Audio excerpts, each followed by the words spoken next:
Yes, good morning everyone. This is CA Pranav Sandak and I welcome you all in revision series for the subject of direct tax. मैं CA Pranav सांडक आपका स्वागत करता हूं। आज से हम लोग रिवीजन सीरीज शुरू करने वाले हैं। ये सारी की सारी वीडियोस आपको यूट्यूब पे मिलेगी और यूट्यूब में एक प्लेलिस्ट है जिसके अंदर रिवीजन प्लस क्वेश्चन बैंक का डिस्कशन दोनों चीजें आएगी। जैसे चैप्टर 1 की रिवीजन, फिर चैप्टर 1 का क्वेश्चन बैंक डिस्कशन, फिर चैप्टर 2 की रिवीजन, चैप्टर 2 का क्वेश्चन बैंक डिस्कशन। इस तरीके से ये सारा का सारा आएगा। ये आपको जो ऐप आपने ले रखा है उसमें अवेलेबल नहीं रहेगा क्योंकि ये एडिशनल कंटेंट है, रेगुलर लेक्चर में ये नहीं डालेंगे। ठीक है, ये पूरे जनता के लिए फ्री है, जो बच्चे यूट्यूब पे देख रहे हैं सबके लिए। ये नोट्स आपको पीडीएफ फॉर्मेट में आपके व्हाट्सएप पे आ चुकी होंगी। अगर नहीं आई है तो वीडियो के डिस्क्रिप्शन में आपको लिंक मिल जाएगा, वहां से जाके आप डाउनलोड कर सकते हो। अगर आपको इसकी हार्ड कॉपी परचेस करनी है तो ये फरवरी के महीने में अवेलेबल हो जाएगी वेबसाइट पे, वहां से भी आप परचेस कर सकते हो।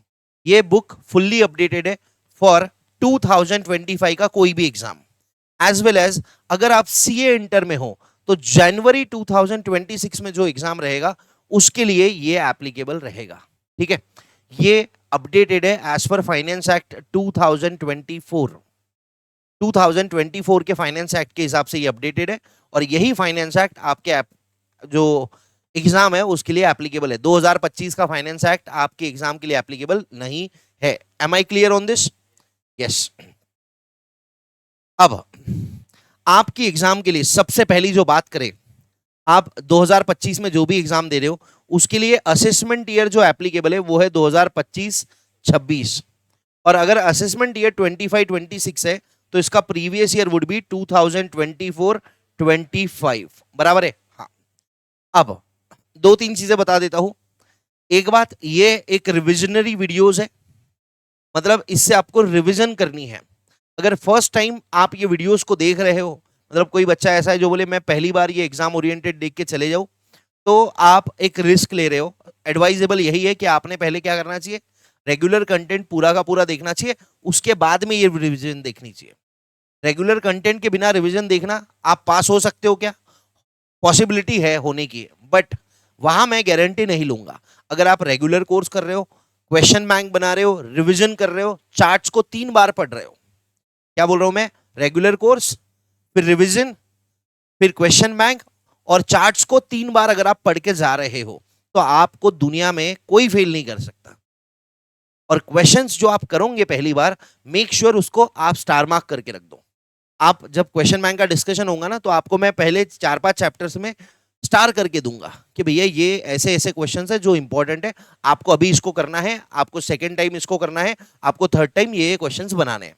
जैसे चैप्टर 1 के अंदर सिर्फ 3 ही क्वेश्चंस है जो आपको हमेशा करने रहेंगे, वैसे उसमें टोटल लगभग 19 या 23 क्वेश्चंस है, बट सारे 23 क्वेश्चंस बनाने नहीं होते। तो 4 steps are required for a guaranteed passing. पहला, रेगुलर कोर्स तमीज से करिए, बच्चे 2x पे करके भगा देते हैं, उसको कोर्स नहीं बोलते। सेकंड, रिवीजन करो। रिविजनरी वीडियोस जो मैं अभी ये ले रहा हूं ये रिवीजन है, पहली बार नहीं पढ़ा रहा हूं। चैप्टर 1 पहली बार पढ़ाने को अपने को कितना टाइम लगा था? 16 घंटे, लगभग 12 घंटे तो लगे ही थे। ठीक है, यहां पे वो पूरे 12 घंटे को मैं 1 से 1.5 घंटे में समअप कर दूंगा। अब सोचिए, 1-1.5 घंटा पढ़ के क्या आप 12 घंटे का ज्ञान ले सकते हो? नहीं, ये रिवीजन है। ठीक है, फिर क्वेश्चन बैंक यूट्यूब पे आएगा, चार्ट बुक आपको टेलीग्राम पे भी मिल जाएगी, वीडियो के डिस्क्रिप्शन में लिंक रहेगा, वहां पे भी मिल जाएगी। Am I clear? चलो, on this note let us start. Good morning everyone. हाँ भैया, अब असेसमेंट ईयर 25-26 आपके एग्जाम के लिए एप्लीकेबल है और जब मैं बात करता हूं असेसमेंट ईयर 25-26 का, तो जो सेक्शन 115 बीएसी का स्कीम है, सेक्शन 115 बीएसी जो न्यू टैक्स रिजीम बोल के आया था, अब ये न्यू टैक्स रिजीम डिफॉल्ट हो चुका है। ठीक है, मतलब कुछ नहीं बोला है तो आपको न्यू के हिसाब से कैलकुलेट करना पड़ेगा। बराबर है? और अगर कोई बंदा ओल्ड में जाना चाहता है तो उसको क्या करना पड़ेगा? ऑप्ट आउट करना पड़ेगा। उसको ये न्यू से ऑप्ट आउट करके ओल्ड में जाना पड़ेगा, न्यू को ऑप्ट आउट करना पड़ेगा। ठीक है, अब एक सवाल आपके मन में आ सकता है, सर क्या हम बार बार ऑप्ट आउट कर सकते हैं? तो सैलरीड लोग हर साल न्यू लेना ओल्ड लेना सोच सकते हैं, बट बिजनेस वाले लोग के पास ये ऑप्शन नहीं है। इसकी ज्यादा डिटेल्स अपन टोटल कंपटीशन के चैप्टर्स में पढ़ेंगे, क्योंकि अभी तक मैंने आपको ना बिजनेस पढ़ाया है, ना पीजीबीपी पढ़ाया है, ना डिडक्शंस पढ़ाया है, ना एग्जाम्पशंस पढ़ाया।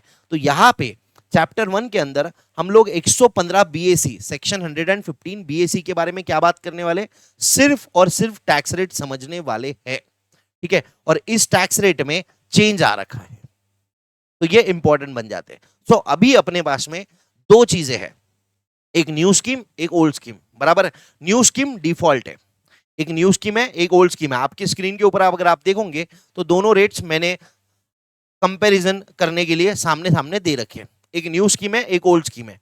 डिफॉल्ट क्या है, न्यू स्कीम। डिफॉल्ट क्या है, न्यू स्कीम। और ओल्ड स्कीम ऑप्शनल है। न्यू स्कीम और ओल्ड स्कीम में डिफरेंस क्या है, न्यू स्कीम में टैक्स रेट कम है, ओल्ड स्कीम में टैक्स रेट ज्यादा है। बट न्यू स्कीम में डिडक्शंस नहीं मिलते, ओल्ड स्कीम में डिडक्शंस मिलते थे। तो जिस बंदे को डिडक्शन लेने ही नहीं थे उसके लिए बेनिफिशियल है न्यू स्कीम, और जिसको थोड़े मोटे डिडक्शन लेने उसने भी न्यू स्कीम में जाना चाहिए, बट जिसको बहुत ज्यादा डिडक्शंस देने उसने ओल्ड स्कीम में रहना चाहिए। बट अभी अगले फाइनेंस एक्ट में ये फेज आउट होने की संभावनाएं है। ठीक है, अब देखते हैं उसको क्या कैसे होता है। तो भैया टैक्स रेट्स पढ़ते हैं, ये स्लैब रेट्स है। अगेन द सेम थिंग जो मैंने आपको क्लास में करवा रखी है। मैं अपने नोट्स खोल लेता हूं,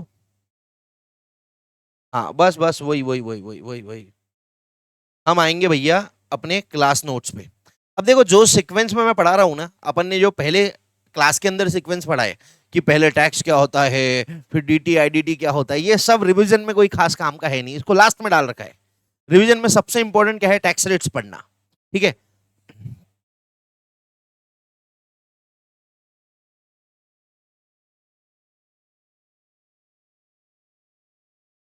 हाँ जी।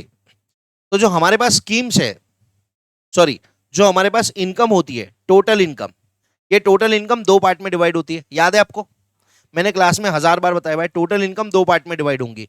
एक रहेंगी स्पेशल इनकम और दूसरी रहेगी नॉर्मल इनकम। ठीक है, ये नॉर्मल इनकम पे स्लैब रेट्स लगते हैं और स्पेशल इनकम पे हमेशा स्पेशल रेट्स लगते हैं। स्पेशल इनकम पे हमेशा स्पेशल रेट लगते हैं, चाहे न्यू स्कीम हो चाहे ओल्ड स्कीम हो, दोनों रिजीम में, न्यू स्कीम हो ओल्ड स्कीम हो। याद रखना, मेरे साथ रिपीट करो, मेरे साथ जब आप रिपीट करोगे ना तो अपने आप चीजें आपको याद होने लग जाएगी।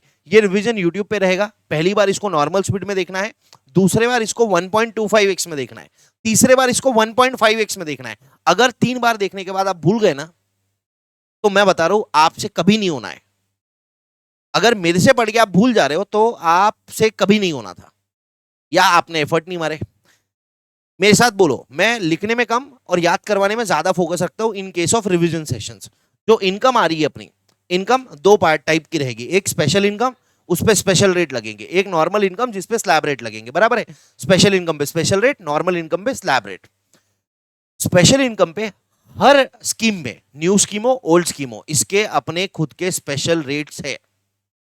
स्पेशल इनकम का एग्जांपल क्या है, long term capital gain under section 112 है, long term capital gain under section 112, short term capital gain under section 111 है, casual income, winning from online gaming, undisclosed source of income, ये सारी की सारी special income है।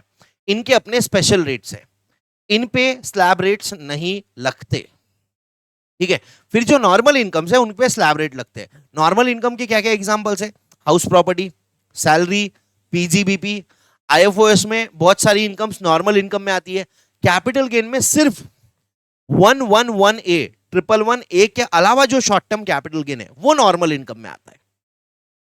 अब जब आप इसको पहली बार सुन रहे हो ना, देखो जादू बताता हूं, जब आप इसको अभी आप पहली बार देख रहे हो तो यहां पे आपको ये सोच रहे होंगे आप, अरे यार 111A के अलावा जो शॉर्ट टर्म कैपिटल गेन है वो नॉर्मल इनकम में आता है, सर ने बोल दिया।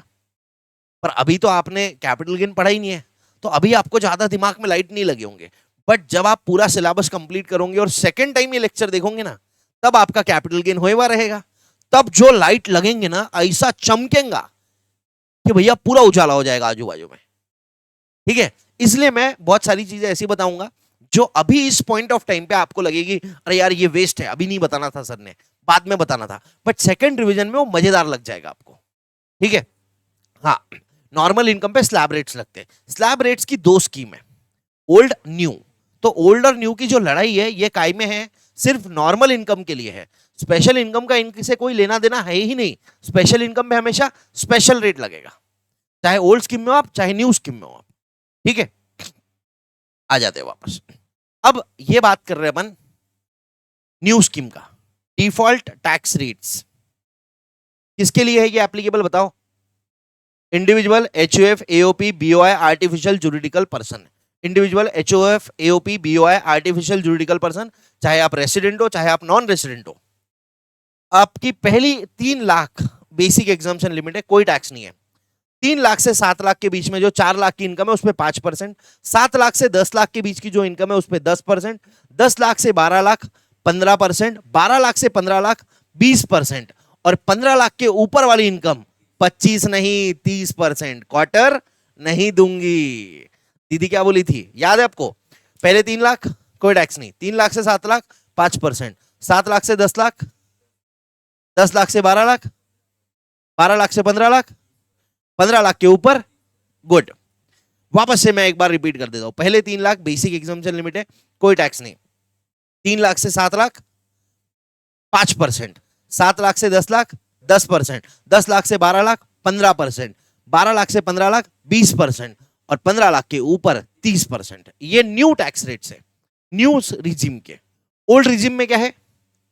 बिना देखे बोलो। पहले 2.5 लाख पे कोई टैक्स नहीं, 2.5 लाख से 5 लाख 5%, 5 लाख से 10 लाख 20%, 15 नहीं 20%। नालायक, 5 लाख का 20% 1 लाख निकालते थे ना, तभी तो 10 लाख पे 1,12,500 आता था। तो पहले 2.5 लाख कोई टैक्स नहीं, 2.5 लाख से 5 लाख 5%, 5 लाख से 10 लाख 20%, 10 लाख के ऊपर वाली इनकम पे 30%। ठीक है, ये न्यू के रेट से। पहले 3 लाख कोई टैक्स नहीं, 3 लाख से 7 लाख 5%, 7 लाख से 10 लाख 10%, 10 लाख से 12 लाख 15%, 12 लाख से 15 लाख 20%, और 15 लाख के ऊपर वाली इनकम पे 30%। ठीक है, ओल्ड में क्या रेट से? Again same, individual, HOF, AOP, BOI, artificial juridical person, इनके लिए है। अप टू 2.5 लाख कोई टैक्स रेट नहीं है, 2.5 लाख से 5 लाख 5%, 5 लाख से 10 लाख 20%, 10 लाख के ऊपर वाली इनकम पे 30%। बट यहां पे ओल्ड के अंदर ये जो ऑप्शनल रेट्स है, मतलब ओल्ड रेट्स है, उसके अंदर ऐसा है कि अगर आप रेसिडेंट सीनियर सिटीजन हो, रेसिडेंट दादाजी, तो आपके लिए बेसिक एग्जाम्पशन लिमिट वुड भी 3 लाख। और अगर आप रेसिडेंट सुपर सीनियर सिटीजन हो, बड़े दादाजी 80 इयर्स और मोर, तो आपके लिए बेसिक एग्जाम्पशन लिमिट वुड भी 5 लाख। बराबर है? Resident senior citizen basic exemption limit 3 lakh, resident super senior citizen basic exemption limit 5 lakh. तो भैया 60 से 80 के बीच में है, उसके लिए स्लैब रेट्स कैसे होंगे?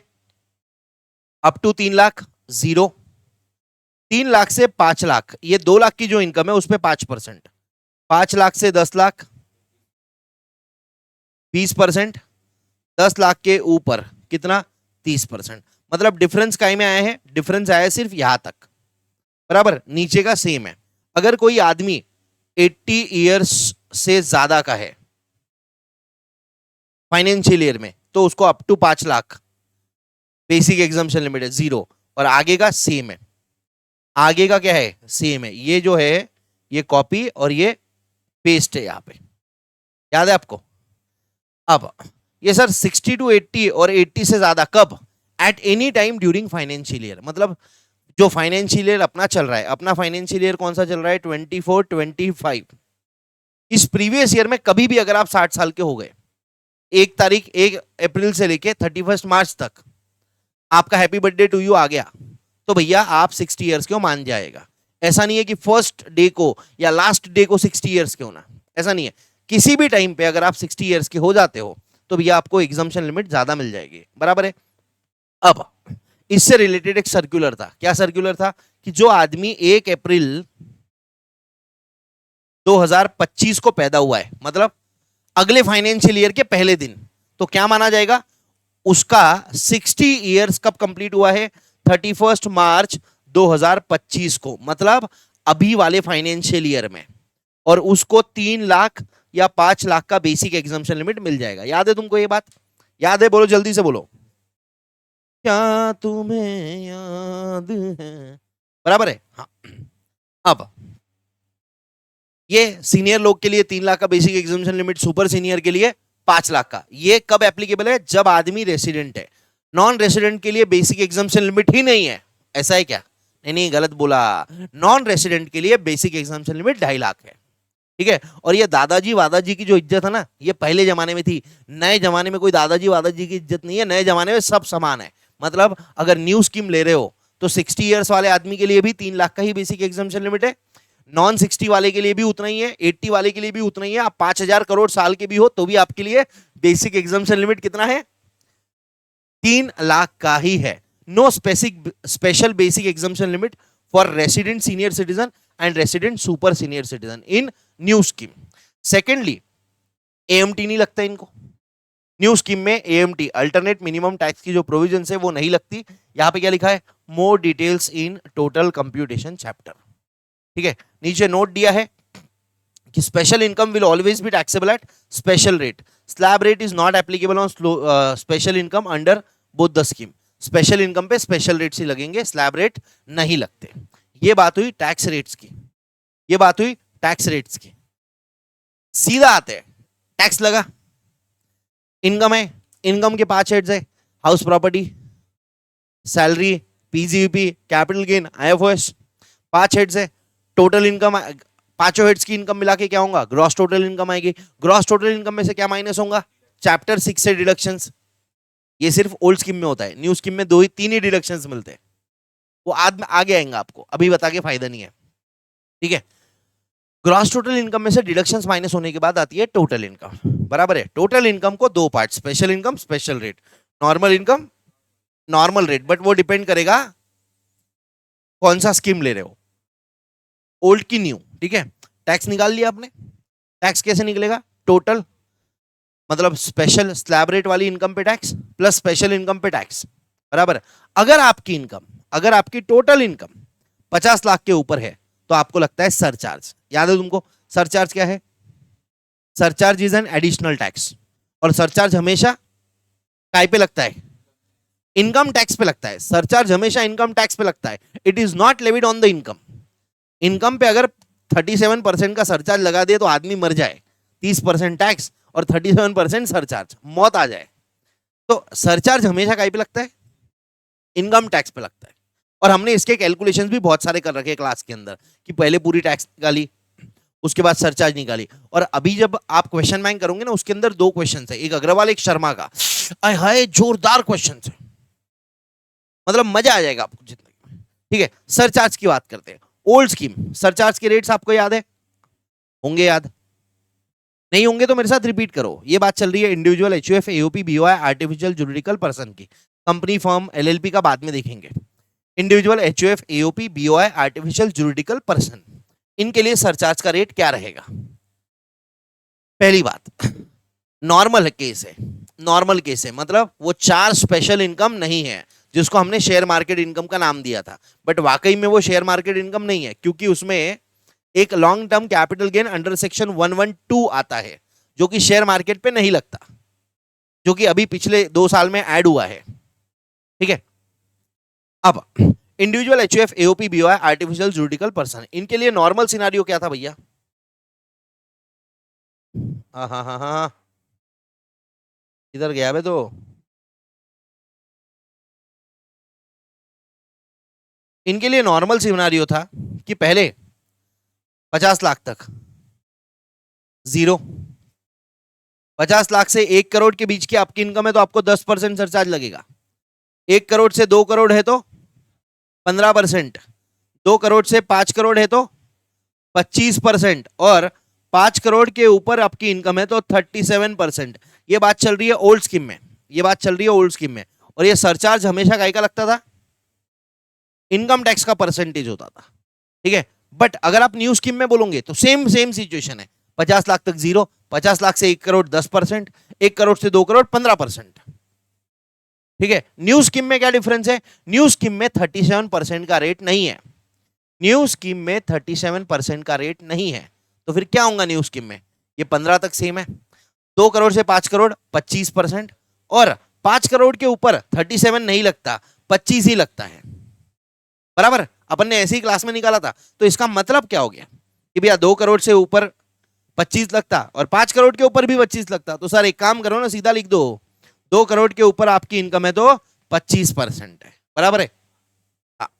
अब देखो भैया इसको यही लिखा है, if no share market income is there, अगर शेयर मार्केट का इनकम ही नहीं है, नॉर्मल नॉर्मल काम है, 4 इनकम्स स्पेशल, 4 इनकम्स की अपन ने बात करी थी क्लास में, मेरे को बता दो कौन सी 4 इनकम स्पेशल है। पहला है भैया डिविडेंड, दूसरा है short term capital gain under section 111A, तीसरा है long term capital gain under section 112A, और चौथा है long term capital gain under section 112। ठीक है, ये 3 तो पहले से ही थे, ये चौथा लास्ट में ऐड हुआ 2 साल पहले, और ये ऐड होने के वजह से अपन इसको शेयर मार्केट इनकम नहीं बोल सकते। ये डिविडेंड, शॉर्ट टर्म और ये लॉन्ग टर्म, पहले 3 है ना, ये तो मार्केट से ही आते हैं, शेयर्स पे ही मिलते हैं। ये dividend, long term capital gain, short term capital gain, ये शेयर्स पे ही होता है, तो ये तीनों को तो शेयर मार्केट इनकम बोल सकते हैं, बट ये चौथे को शेयर मार्केट इनकम नहीं बोलते। बट यार अभी नाम तो देना पड़ेगा इसको, तो इस प्यार को भी अपन क्या नाम देंगे, शेयर मार्केट इनकम ही नाम देंगे। तो अगर ये 4 स्पेशल इनकम नहीं है तो लफड़ा ही नहीं है। पहले 50 लाख कोई सरचार्ज नहीं है, 50 लाख से 1 करोड़ के बीच में आपकी इनकम है तो सरचार्ज लगेगा 10% का, 1 करोड़ से 2 करोड़ 15%, 2 करोड़ से 5 करोड़ 25%, 5 करोड़ के ऊपर 37%। ये सरचार्ज के रेट्स है, ये स्लैब रेट्स नहीं है कि 50 लाख से 1 करोड़ पे 10% लगता, 1 करोड़ से 2 करोड़ पे 15% लगता, 2 करोड़ से 5 करोड़ पे 25% लगता। जैसे इनकम टैक्स के रेट्स है ना, वैसे ये रेट्स नहीं है। आपको टोटल इनकम देखनी है, किस स्लैब में आपकी टोटल इनकम आ रही है। अगर आपकी टोटल इनकम 3 करोड़ है तो आपको 25% का सरचार्ज लगेगा। 3 करोड़ पे नहीं लगता, वो 3 करोड़ की इनकम पे आपको टैक्स निकालना पड़ेगा, बराबर है। अपन ने ये क्वेश्चन बैंक में कर रखा है, जब अपन ने क्वेश्चन सॉल्व करे उसमें कर रखा है 3 करोड़ की जो टोटल इनकम है जिस पे आपको सरचार्ज लगाना है, डायरेक्टली सरचार्ज नहीं लगा सकते, पहले आपको उस पे टैक्स निकालना पड़ेगा, उस टैक्स पे सरचार्ज लगता है, बराबर है। ये जब शेयर मार्केट इनकम नहीं है, ये ओल्ड स्कीम की बात चल रही है, यहां लिखा है ओल्ड स्कीम। न्यू स्कीम में क्या रहेगा सर, सेम सेम 50 लाख नील, 50 लाख से 1 करोड़ 10%, 1 करोड़ से 2 करोड़ 15%, 2 करोड़ के ऊपर 25%। No 37% surcharge rate, no 37% surcharge rate under section 115 BAC। New scheme में कोई 37% का रेट नहीं है। और ये सिचुएशन कब अराइज होती है, जब आपके पास वो 4 स्पेशल इनकम नहीं है।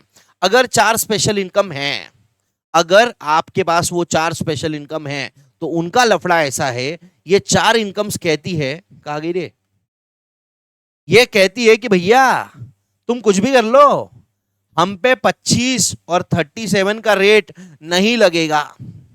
मतलब ये 4 इनकम पे 25 और 37% का जो सरचार्ज का रेट है वो नहीं लग सकता। तो प्रॉब्लम कब आएगी, जब 25 और 37 का कैलकुलेशन होगा। तो लेट्स से आपकी इनकम पहले 50 लाख है और आपके पास ये 4 इनकम है, तो कोई टेंशन ही नहीं है, 50 लाख तक सरचार्ज ही नहीं लगता। 50 लाख से 1 करोड़ है, क्या रेट है 10%। क्या ये 4 इनकम पे 10% लग सकता है, हाँ। तो 1 करोड़ 50 लाख से 1 करोड़ के बीच में कोई लफड़ा नहीं है। 1 करोड़ से ज्यादा 2 करोड़ तक 15% है, लफड़ा हुआ नहीं हुआ। क्यों, अरे सर ये चारों इनकम पे 15% भी लग सकती है। लफड़ा कब होगा, जब 2 करोड़ के ऊपर इनकम है। क्लास नोट्स में देखना यही वर्ड में लिखवाया हुआ है, लफड़ा तब होगा जब 2 कंडीशंस है, ना ना ना ना 2 कंडीशंस है।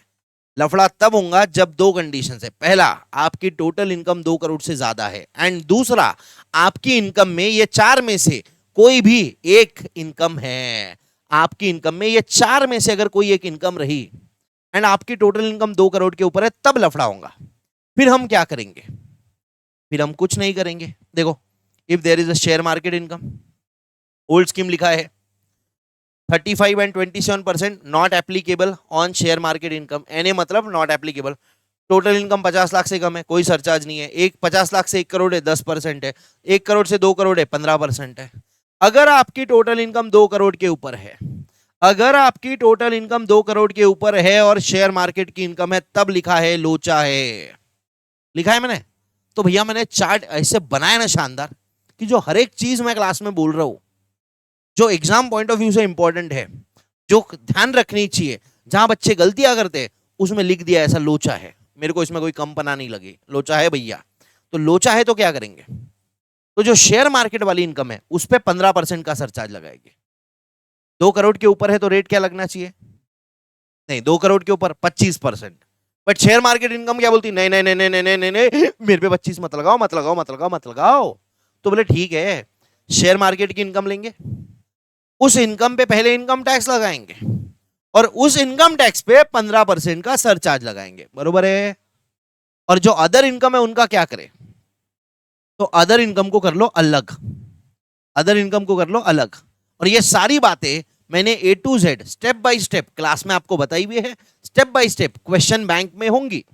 तो अभी अगर कोई बच्चा ऐसा होगा जो बोल रहा है अरे यार मेरे को समझ में ही नहीं आ रहा, मेरे को समझ में नहीं आ रहा क्या बोल रहे, तो अभी इसको रट लो, स्टेप्स को रट लो।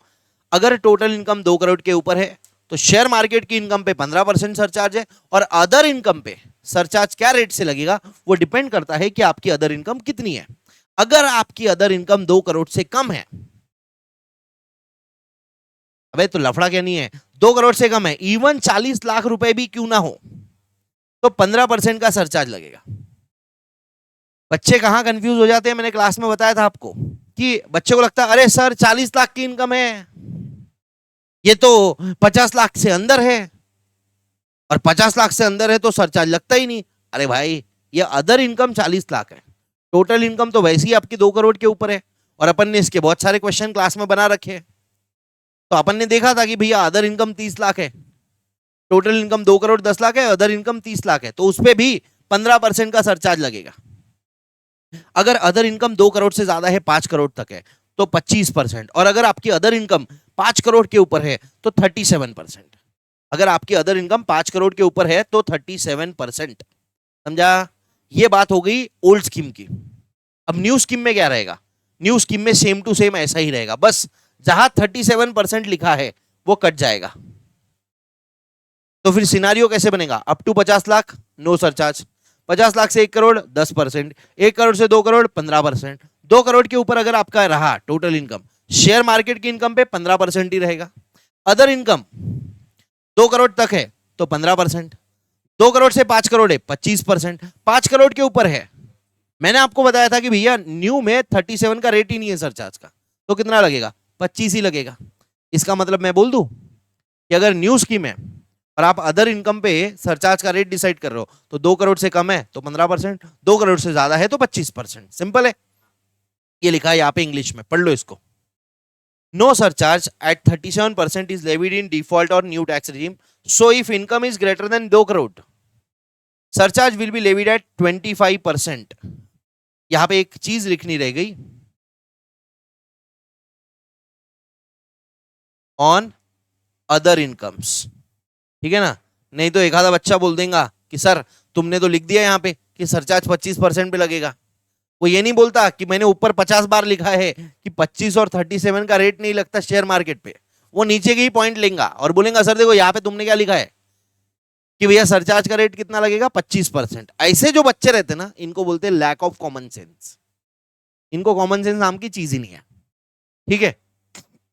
कोई आपत्ति यहां तक? ठीक है। अब आते हैं मार्जिनल रिलीफ पे, ठीक है? अब मार्जिनल रिलीफ पे आते हैं, अपना इंडिविजुअल पूरा खत्म हो जाएगा, नहीं रिबेट करवाना रहेगा ना, और मार्जिनल रिलीफ के बाद रिबेट करवाना रहेगा। रिबेट हो गया कि अपना इंडिविजुअल पूरा का पूरा खत्म, ठीक है? एक काम करते, मार्जिनल रिलीफ बाद में पढ़ते, रिबेट पहले पढ़ लेते हैं, ठीक है? रिबेट ओल्ड स्कीम बड़ा सिंपल है, 3 कंडीशंस थी। रेसिडेंट होना, ओल्ड स्कीम की बात कर रहा हूं मैं। आज मेरे को एक बच्चे ने क्वेश्चन पूछा, सर ओल्ड स्कीम है कि न्यू स्कीम है, पता कैसे चलेगा रिबेट के लिए? अरे गधे, क्वेश्चन में देगा वो आदमी ने ऑप्ट आउट करा है तो ओल्ड स्कीम है, वो आदमी ने ऑप्ट इन रखा है तो न्यू स्कीम है, उस हिसाब से रिबेट निकाल ले। मतलब बेसिक चीजें भी बच्चे पूछते हैं। रिबेट ओल्ड स्कीम, 3 कंडीशन, पहला रेसिडेंट होना, इंडिविजुअल होना। देखो नॉन रेसिडेंट को रिबेट मिलता नहीं। दूसरी बात, अदर देन इंडिविजुअल को भी रिबेट मिलता नहीं, सिर्फ रेसिडेंट इंडिविजुअल को रिबेट मिलता है, एक बात। दूसरी बात, पहला रिबेट कब मिलेगा? पहला रेसिडेंट होना, दूसरा इंडिविजुअल होना, और तीसरा आपकी टोटल इनकम 5 लाख रुपए या उससे कम होनी चाहिए। 5 लाख या उससे कम। यहां पे क्या लिखा है? देखो देखो देखो देखो, लेस देन और इक्वल्स टू, मतलब अगर आपकी इनकम 5 लाख भी रही तो भी आपको रिबेट मिल जाएगा। रिबेट कितना मिलेगा? टैक्स पेबल और 12,500 विचएवर इज लोअर, बराबर है? टैक्स पेबल और 12,500 विचएवर इज लोअर। ये रिबेट कब मिलेगा? HEC ऐड होने के पहले, मतलब पहले रिबेट माइनस करना है। HEC सबसे लास्ट स्टेप है। मैंने आपको ये सरचार्ज के क्वेश्चंस में भी बताया है, मैंने आपको ये रिबेट के क्वेश्चंस में भी बताया है, ठीक है। प्लस एक और इंटरेस्टिंग बात आती है, जब लिखा रहता ना 4% HEC लगता, तो उसमें क्या लिखा रहता, टैक्स पेएबल, मतलब ये लिखा रहता कि भैया HEC काई पे लगेगा, हेल्थ एजुकेशन सेस, तो लिखा रहता tax plus surcharge minus rebate. 4% HEC काई पे लगता है बताओ, tax plus surcharge minus rebate. अब ये लिखना ही गलत है, क्यों? क्योंकि अगर सरचार्ज लगता है तो रिबेट मिलेगा ही नहीं, और अगर रिबेट मिलता है तो सरचार्ज लग ही नहीं सकता, क्योंकि रिबेट कब मिलेगा, 5 लाख 7 लाख पे, सरचार्ज लगता ही कितने पे, 50 लाख पे। तो ये है, बट ठीक है दे रखा है, तो टैक्स ऐड करो। चलो अपन रिबेट पे आते हैं। तो ये जो रिबेट है ना, ये सबसे पहले माइनस करना पड़ता है, अपन ने क्वेश्चन भी देखा है, ये HEC लगाना सबसे लास्ट स्टेप है। अगर मार्जिनल रिलीफ मिल रहा है तो वो माइनस कर दो, या फिर सरचार्ज लग रहा है तो वो ऐड कर दो, रिबेट मिल रहा है तो वो रिबेट माइनस कर दो, और बाद में लास्ट में, सबसे लास्ट में जो अमाउंट बच गया, लास्ट में जो अमाउंट पेएबल है उस पे 4% का हेल्थ एजुकेशन सेस लगा दो, बराबर है। हाँ। अब पहली बात, रिबेट 4% HEC ऐड करने के पहले माइनस करना है। दूसरी बात, 112A का जो लॉन्ग टर्म कैपिटल गेन है उसमें से रिबेट नहीं मिलता, ये रट्टा मारे हुआ है अपन ने, और ये अपने को डिटेल में कब समझेगा, जब हम 112A का कैपिटल गेन्स पढ़ेंगे। बट जब सेकंड रिवीजन आप करते रहोगे ना, तो आपने तो कैपिटल गेन्स पढ़े हुआ है, तब आपको यहां पे लाइट लगेंगे, अभी थोड़े लाइट कम लग रहे होंगे, बट सेकंड रिवीजन के बाद आपको लाइट लगेंगे। और तीसरी बात, FMM मतलब फ्रीक्वेंटली मेड मिस्टेक्स, मैंने ये चार्ट बुक के अंदर FMMs डाल रखे, मतलब जहां बच्चे अक्सर गलतियां करते हैं फ्रीक्वेंटली, उसको मैंने FMMs में मार्क कर रखा है। बहुत सारे लोग बोलते हैं कैजुअल इनकम में से रिबेट नहीं मिलता, भैया 87A का rebate is available from casual income, और इस पे मैंने आपको क्लास में क्वेश्चन करवाया था लॉटरी का, बराबर है। हाँ, जहां आपने पूछा था, बोले सर हमेशा टैक्स तो 12,500 ही रहेगा, तो मैंने बोला था नहीं भाई, कभी कभी टैक्स ज्यादा रह सकता है लॉटरी के केस में, ठीक है। रिबेट कितना मिलता है, टैक्स पेएबल और 12,500 व्हिचएवर इज लोअर, ठीक है। अगर आपकी इनकम 5 लाख या उससे कम है तो इफेक्टिवली आपको टैक्स ही नहीं भरना है, क्यों? क्योंकि आपको रिबेट मिल जाएगा। अगर आप इंडिविजुअल और रेसिडेंट हो तो, नॉन रेसिडेंट हो तो भरना है, अदर देन इंडिविजुअल हो, HUF हो तो भी भरना है, ठीक है। ये ओल्ड स्कीम की बात है, इसके अंदर मार्जिनल रिलीफ वाला कॉन्सेप्ट नहीं है, ओल्ड स्कीम में मार्जिनल रिलीफ वाला कॉन्सेप्ट नहीं है रिबेट के लिए।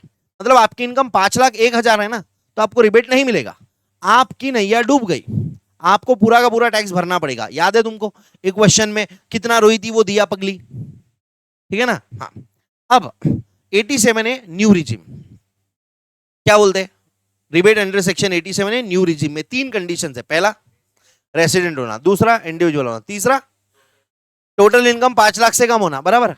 5 लाख नहीं सर, 7 लाख है, यहां पे स्कोप वाइडन कर दिया है, 7 लाख है, ठीक है। कितना रिबेट मिलेगा, टैक्स पेएबल और 25,000 whichever is lower, tax payable और 25,000 whichever is lower, tax payable और 25,000 व्हिचएवर इज लोअर, ये रिबेट मिलेगा, बराबर है।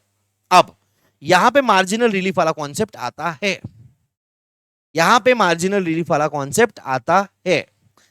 कैसे लाता है सर, अपन ने कर रखे हैं इसके क्वेश्चंस। 1 मिनट दीजिए, मैं क्वेश्चन आपके सामने खोल देता हूं, 1 मिनट दीजिए।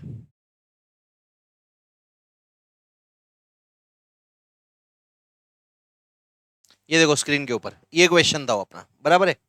इसमें हमने क्या करा था, 7,15,000 की इनकम है। अब अगर यही अपन ओल्ड स्कीम में रहते, यही अपन कहा रहते, ओल्ड स्कीम में रहते, तो 7,15,000 है, कोई रिबेट ही नहीं मिलती। बट न्यू स्कीम में क्या फायदा है कि अगर आपकी इनकम थोड़ी सी ऊपर जा रही है तो same to same marginal relief वाला कॉन्सेप्ट आ जा रहा है। तो हम क्या करते, 7,15,000 पे टैक्स निकालते, 7 लाख पे टैक्स निकालते। आपको याद है 7,15,000 पे कितना टैक्स आया था, ये आया था 21,500, ठीक है। और 7 लाख पे कितना टैक्स आया था, 7,15,000 पे कितना टैक्स आया था, निकाल लेते अपन। पहले 3 लाख पे 0, अगले 4 लाख पे 5%, मतलब 20,000, और 15,000 पे 10%, 15,000 का 10% प्लस 20,000, 21,500 का टैक्स आया था। अभी क्या इसमें हेल्थ एजुकेशन से ऐड करना है, अभी नहीं, अभी हम रिबेट चेक कर रहे हैं, बराबर। 7 लाख पे कितना टैक्स आएगा, 0, बराबर।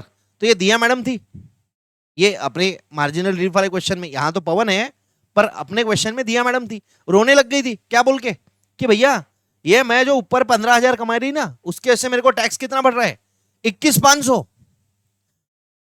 तो हमने चेक करा था कि एक्स्ट्रा टैक्स कितना है, एक्स्ट्रा टैक्स कितना था 21,500। रिबेट में हमेशा 7 लाख से कंपेयर करेंगे, मार्जिनल रिलीफ में अपन कभी 50 लाख, 1 करोड़, 2 करोड़, 5 करोड़ से कंपेयर करते हैं, बट यहां पे हमेशा 7 लाख से ही कंपेयर करेंगे रिबेट में। 87A के रिबेट में 7 लाख में टैक्स था 0।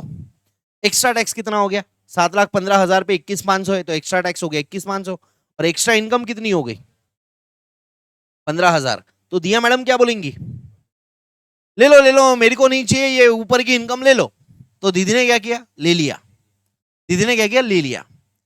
दीदी बोली तेरे 7 लाख पे 0 है टैक्स और ऊपर की 15,000 की इनकम मेरे को दे दे। तो ये टैक्स कितना भरेंगे 15,000। ये 21,500 को अपन ने कैसे डिवाइड करा था, 15,000 का भरेंगे ये टैक्स और बचा हुआ 6,500 का मिल जाएगा इसको रिबेट। तो इसका फॉर्मूला अपन ने बनाया था, extra tax minus extra income बराबर है। अब वापस से रिवाइज करते हैं, 7,23,000 पे रिबेट मिलेगा क्या बताओ मेरे को। तो पहले 7 लाख पे टैक्स कितना आएगा 723 पे, 7 लाख पे टैक्स है 0 क्योंकि रिबेट मिल जाता ना 7 लाख पे इसलिए टैक्स 0 है। तो पहले 23,000 पे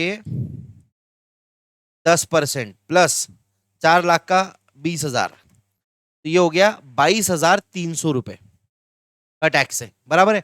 आया, बताओ क्या ये सिचुएशन में दिया बोलेंगी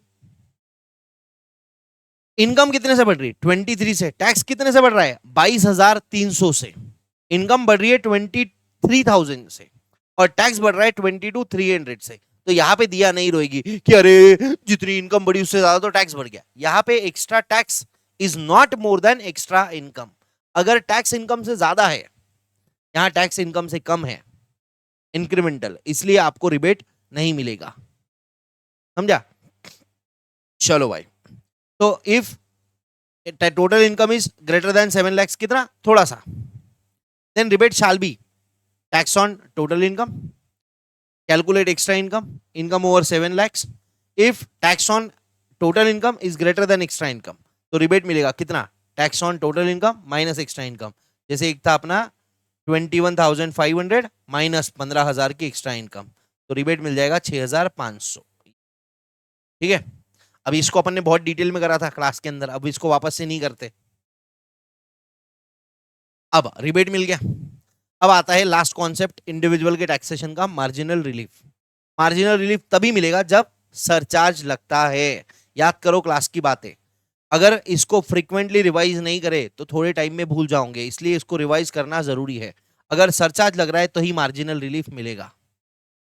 तो सरचार्ज कब कब स्लैब पे लगता है, 50 लाख के ऊपर लगता है, 1 करोड़ तक, 2 करोड़ का स्लैब है, 5 करोड़ का स्लैब है ओल्ड में, न्यू में 5 करोड़ का स्लैब नहीं है।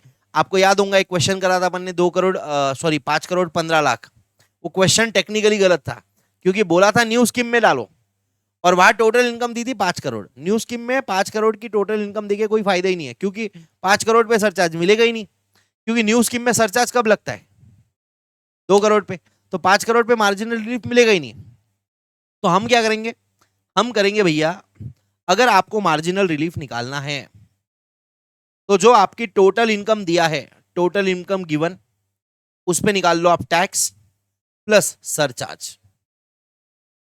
ये पहली स्टेप है। दूसरी स्टेप क्या है, आप निकालो tax on nearest, tax on nearest slab on which no surcharge is levied और surcharge is levied at lower rate. बहुत बढ़िया, ठीक है। फिर आप कैलकुलेट करो एक्स्ट्रा टैक्स, फिर आप कैलकुलेट करो extra income. If extra tax is more than extra income, तो आपको मिल जाएगा marginal relief, it will be equal to extra tax minus extra income. जैसे फॉर एग्जांपल अगर आपको क्वेश्चन में दिया है 51 लाख, 52 लाख,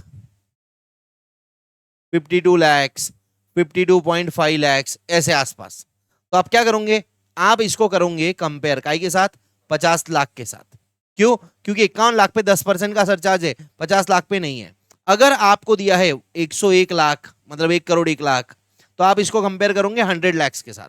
अगर आपको क्वेश्चन में दिया है 202 लैक्स मतलब 2 करोड़ 2 लाख, तो आप इसको कंपेयर करोगे 2 करोड़ के साथ। सर 2 करोड़ 1 लाख की इनकम दी है, इसको 1 करोड़ के से कंपेयर नहीं कर सकते क्या? करो, मार्जिनल रिलीफ ही नहीं मिलेगा, नॉनसेंस। काय को भाई, नियरेस्ट स्लैब 2 करोड़ 2 लाख के पास कौन सा स्लैब है जिसपे कम रेट से टैक्स लगता? देखो 2 करोड़ 2 लाख पे 25% का रेट है और 2 करोड़ पे कितना परसेंट रेट है? 15% है। 10 कैसे बोला? 10 कैसे बोला? भगवान ने मुंह दिया कुछ भी बोल देना है ना, सोच के बोला करो। अभी गलतियां सुधर जाती है, एग्जाम में नहीं सुधरती बेटा, एग्जाम में गड़बड़ हो जाती है। सोचो, मैं हमेशा बच्चों को बोलता हूं 100 मार्क का पेपर लिखने की जरूरत नहीं है, आप 95 लिखो पर सोच के लिखो। जो 100 लिखोगे वैसे ही 5 मार्क का पेपर आता ही नहीं है। नॉर्मल बच्चे को 5 मार्क का पेपर आता ही नहीं है, लिख लो ये बात। एवरेज स्टूडेंट अगर आप हो तो आपको 5 मार्क का पेपर आता ही नहीं है, ये पक्का है। वो चैप्टर आपने पढ़ रखा है बट वो जो क्वेश्चन है ना उसको इतना घुमाया हुआ है, इतना 3 अलग अलग जगह लिंक करा है कि तुम्हारे जो बुद्धिमत्ता है नॉर्मल आदमी की उसके बाहर का है। तो उसने ट्राई ही ये करना है 95% मेरे को अटेम्प्ट करना है। और क्योंकि अगर मेरे को 95% अटेम्प्ट करना है तो मेरे पास टाइम है, क्योंकि 5 तो मेरे को अटेम्प्ट ही नहीं करना, तो 95 को बेहतरीन तरीके से अटेम्प्ट कर लो। मैंने पूरे अपने सीए फाइनल के सिलेबस में कोई भी पेपर 90 मार्क के ऊपर नहीं लिखा था, और यकीन मानिए मेरे को 84, 87, एक पेपर में तो भैया 92 लिखा था मैंने, मेरे को 87 मार्क्स थे, क्योंकि बचा हुआ 8 मेरे को आता ही नहीं था। तो जो मेरे को आता था मैंने उसको इतना प्यार से लिखा ना कि उसमें से 87 आए थे, 87 83 कुछ तो मार्क्स आए थे, अभी याद नहीं है। फाइनल में बस आप जब पास देख लेते हो ना तो बोले मैं भाग जा रहा हूँ, बोले ऐसा भाग रहा हूँ जब बॉलर कैसे विकेट लेके भागता है वैसे आदमी भागता, बोले अरे पास हो गया आप। मजा ही लग रही थी उसकी। ठीक है, तो यहां पे लिखा है पूरा इंग्लिश में। आपको पहले क्या करना है, टैक्स निकालना है including surcharge on total income. फिर टैक्स निकालना है 50 lakh, 1 crore, 2 crore, 5 crore, as the case may be depending on levy. Extra tax निकालो। एक्स्ट्रा टैक्स कैसे आएगा? एक्स्ट्रा टैक्स कैसे आएगा? Tax on 51 lakhs minus tax on 50 lakhs, tax on 101 lakh minus tax on 100 lakhs, tax on 202 lakhs minus tax on 2 crore. तो ये एक्स्ट्रा टैक्स आएगा। Extra income कितनी है? ये 1 लाख, ये 1 लाख, यहाँ पे 2 लाख एक्स्ट्रा इनकम है। ठीक है ना? हाँ। अब एक गलती जो बच्चे करते हैं, नॉर्मली 51 लाख में वो 10% सरचार्ज लगा देते हैं, यहाँ पे सरचार्ज नहीं लगाते हैं। 101 लाख में वो क्या करते हैं, 15% का सरचार्ज तो लगा देते हैं, टैक्स कैलकुलेट करते हो। 100 लाख पे 10% का सरचार्ज लगता है भाई, ये बच्चे भूल जाते हैं क्योंकि उनको आदत है ये 50 लाख का सॉल्व करने की, तो गड़बड़ हो जाती है। प्लस सरचार्ज में है ना, अगर मजे लेनी है कभी जिंदगी में तो तुम्हारे से अग्रवाल जी या शर्मा जी का क्वेश्चन पूछेंगे जो आगे क्वेश्चन बैंक में आएगा, वो भी सेम यूट्यूब पे रहेगा, उसको 2 बार देखने का। अगर मेरे को क्वेश्चन 8 मार्क का पूछना है या 4-6 मार्क का क्वेश्चन पूछना है ना, तो मैं आपको बोलूंगा भैया 2 करोड़ 1 लाख की इनकम दूंगा। कितने की?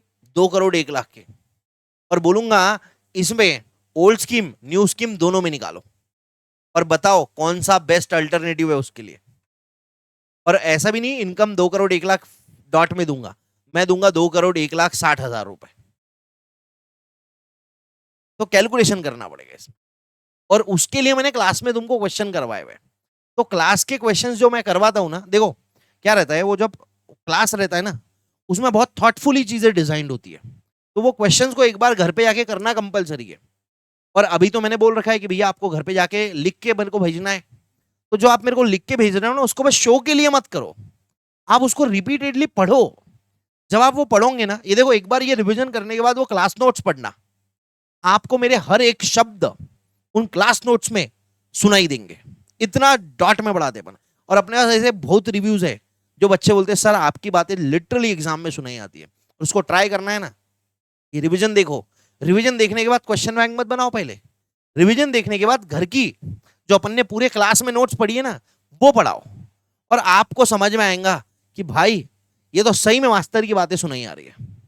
ठीक है, चलो, तो ये लिखा है एक्स्ट्रा टैक्स निकालो। मार्जिनल रिलीफ कब मिलेगा? जब एक्स्ट्रा टैक्स एक्स्ट्रा इनकम से ज्यादा रहेगा तो मार्जिनल रिलीफ मिलेगा, extra tax minus extra income के अमाउंट का।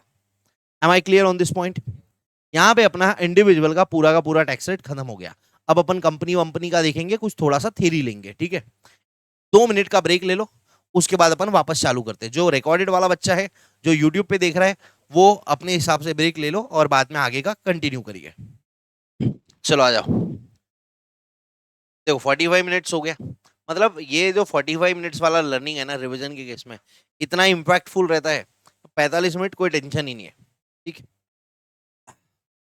अब अगला ये हो गए। अब यहाँ पे है ना, ये चार्ट बुक में थोड़ा ऐसे यहाँ पे अरेंज कर दिया है सरचार्ज को साथ में दिखाने के लिए, पर अपन पढ़ेंगे कैसे इसको। यहाँ पे partnership firm, LLP, local authority, इनकी पूरी की पूरी इनकम 30% पे टैक्सेबल है, कोई बेसिक एग्जाम्पशन लिमिट इनको नहीं मिलती है। कोऑपरेटिव सोसाइटीज के लिए क्या टैक्स रेट है?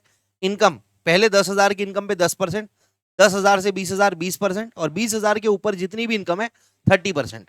अब लेट्स से अगर किसी कोऑपरेटिव सोसाइटी की इनकम है कितनी है? 3 लाख है, तो उसको कैसे टैक्स होगा?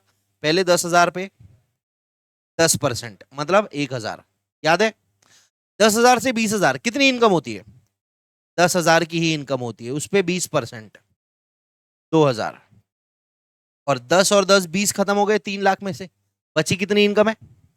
2,80,000 पे 30%, जो भी अमाउंट आएगा मेरे को मैटर नहीं करता। ठीक है ना?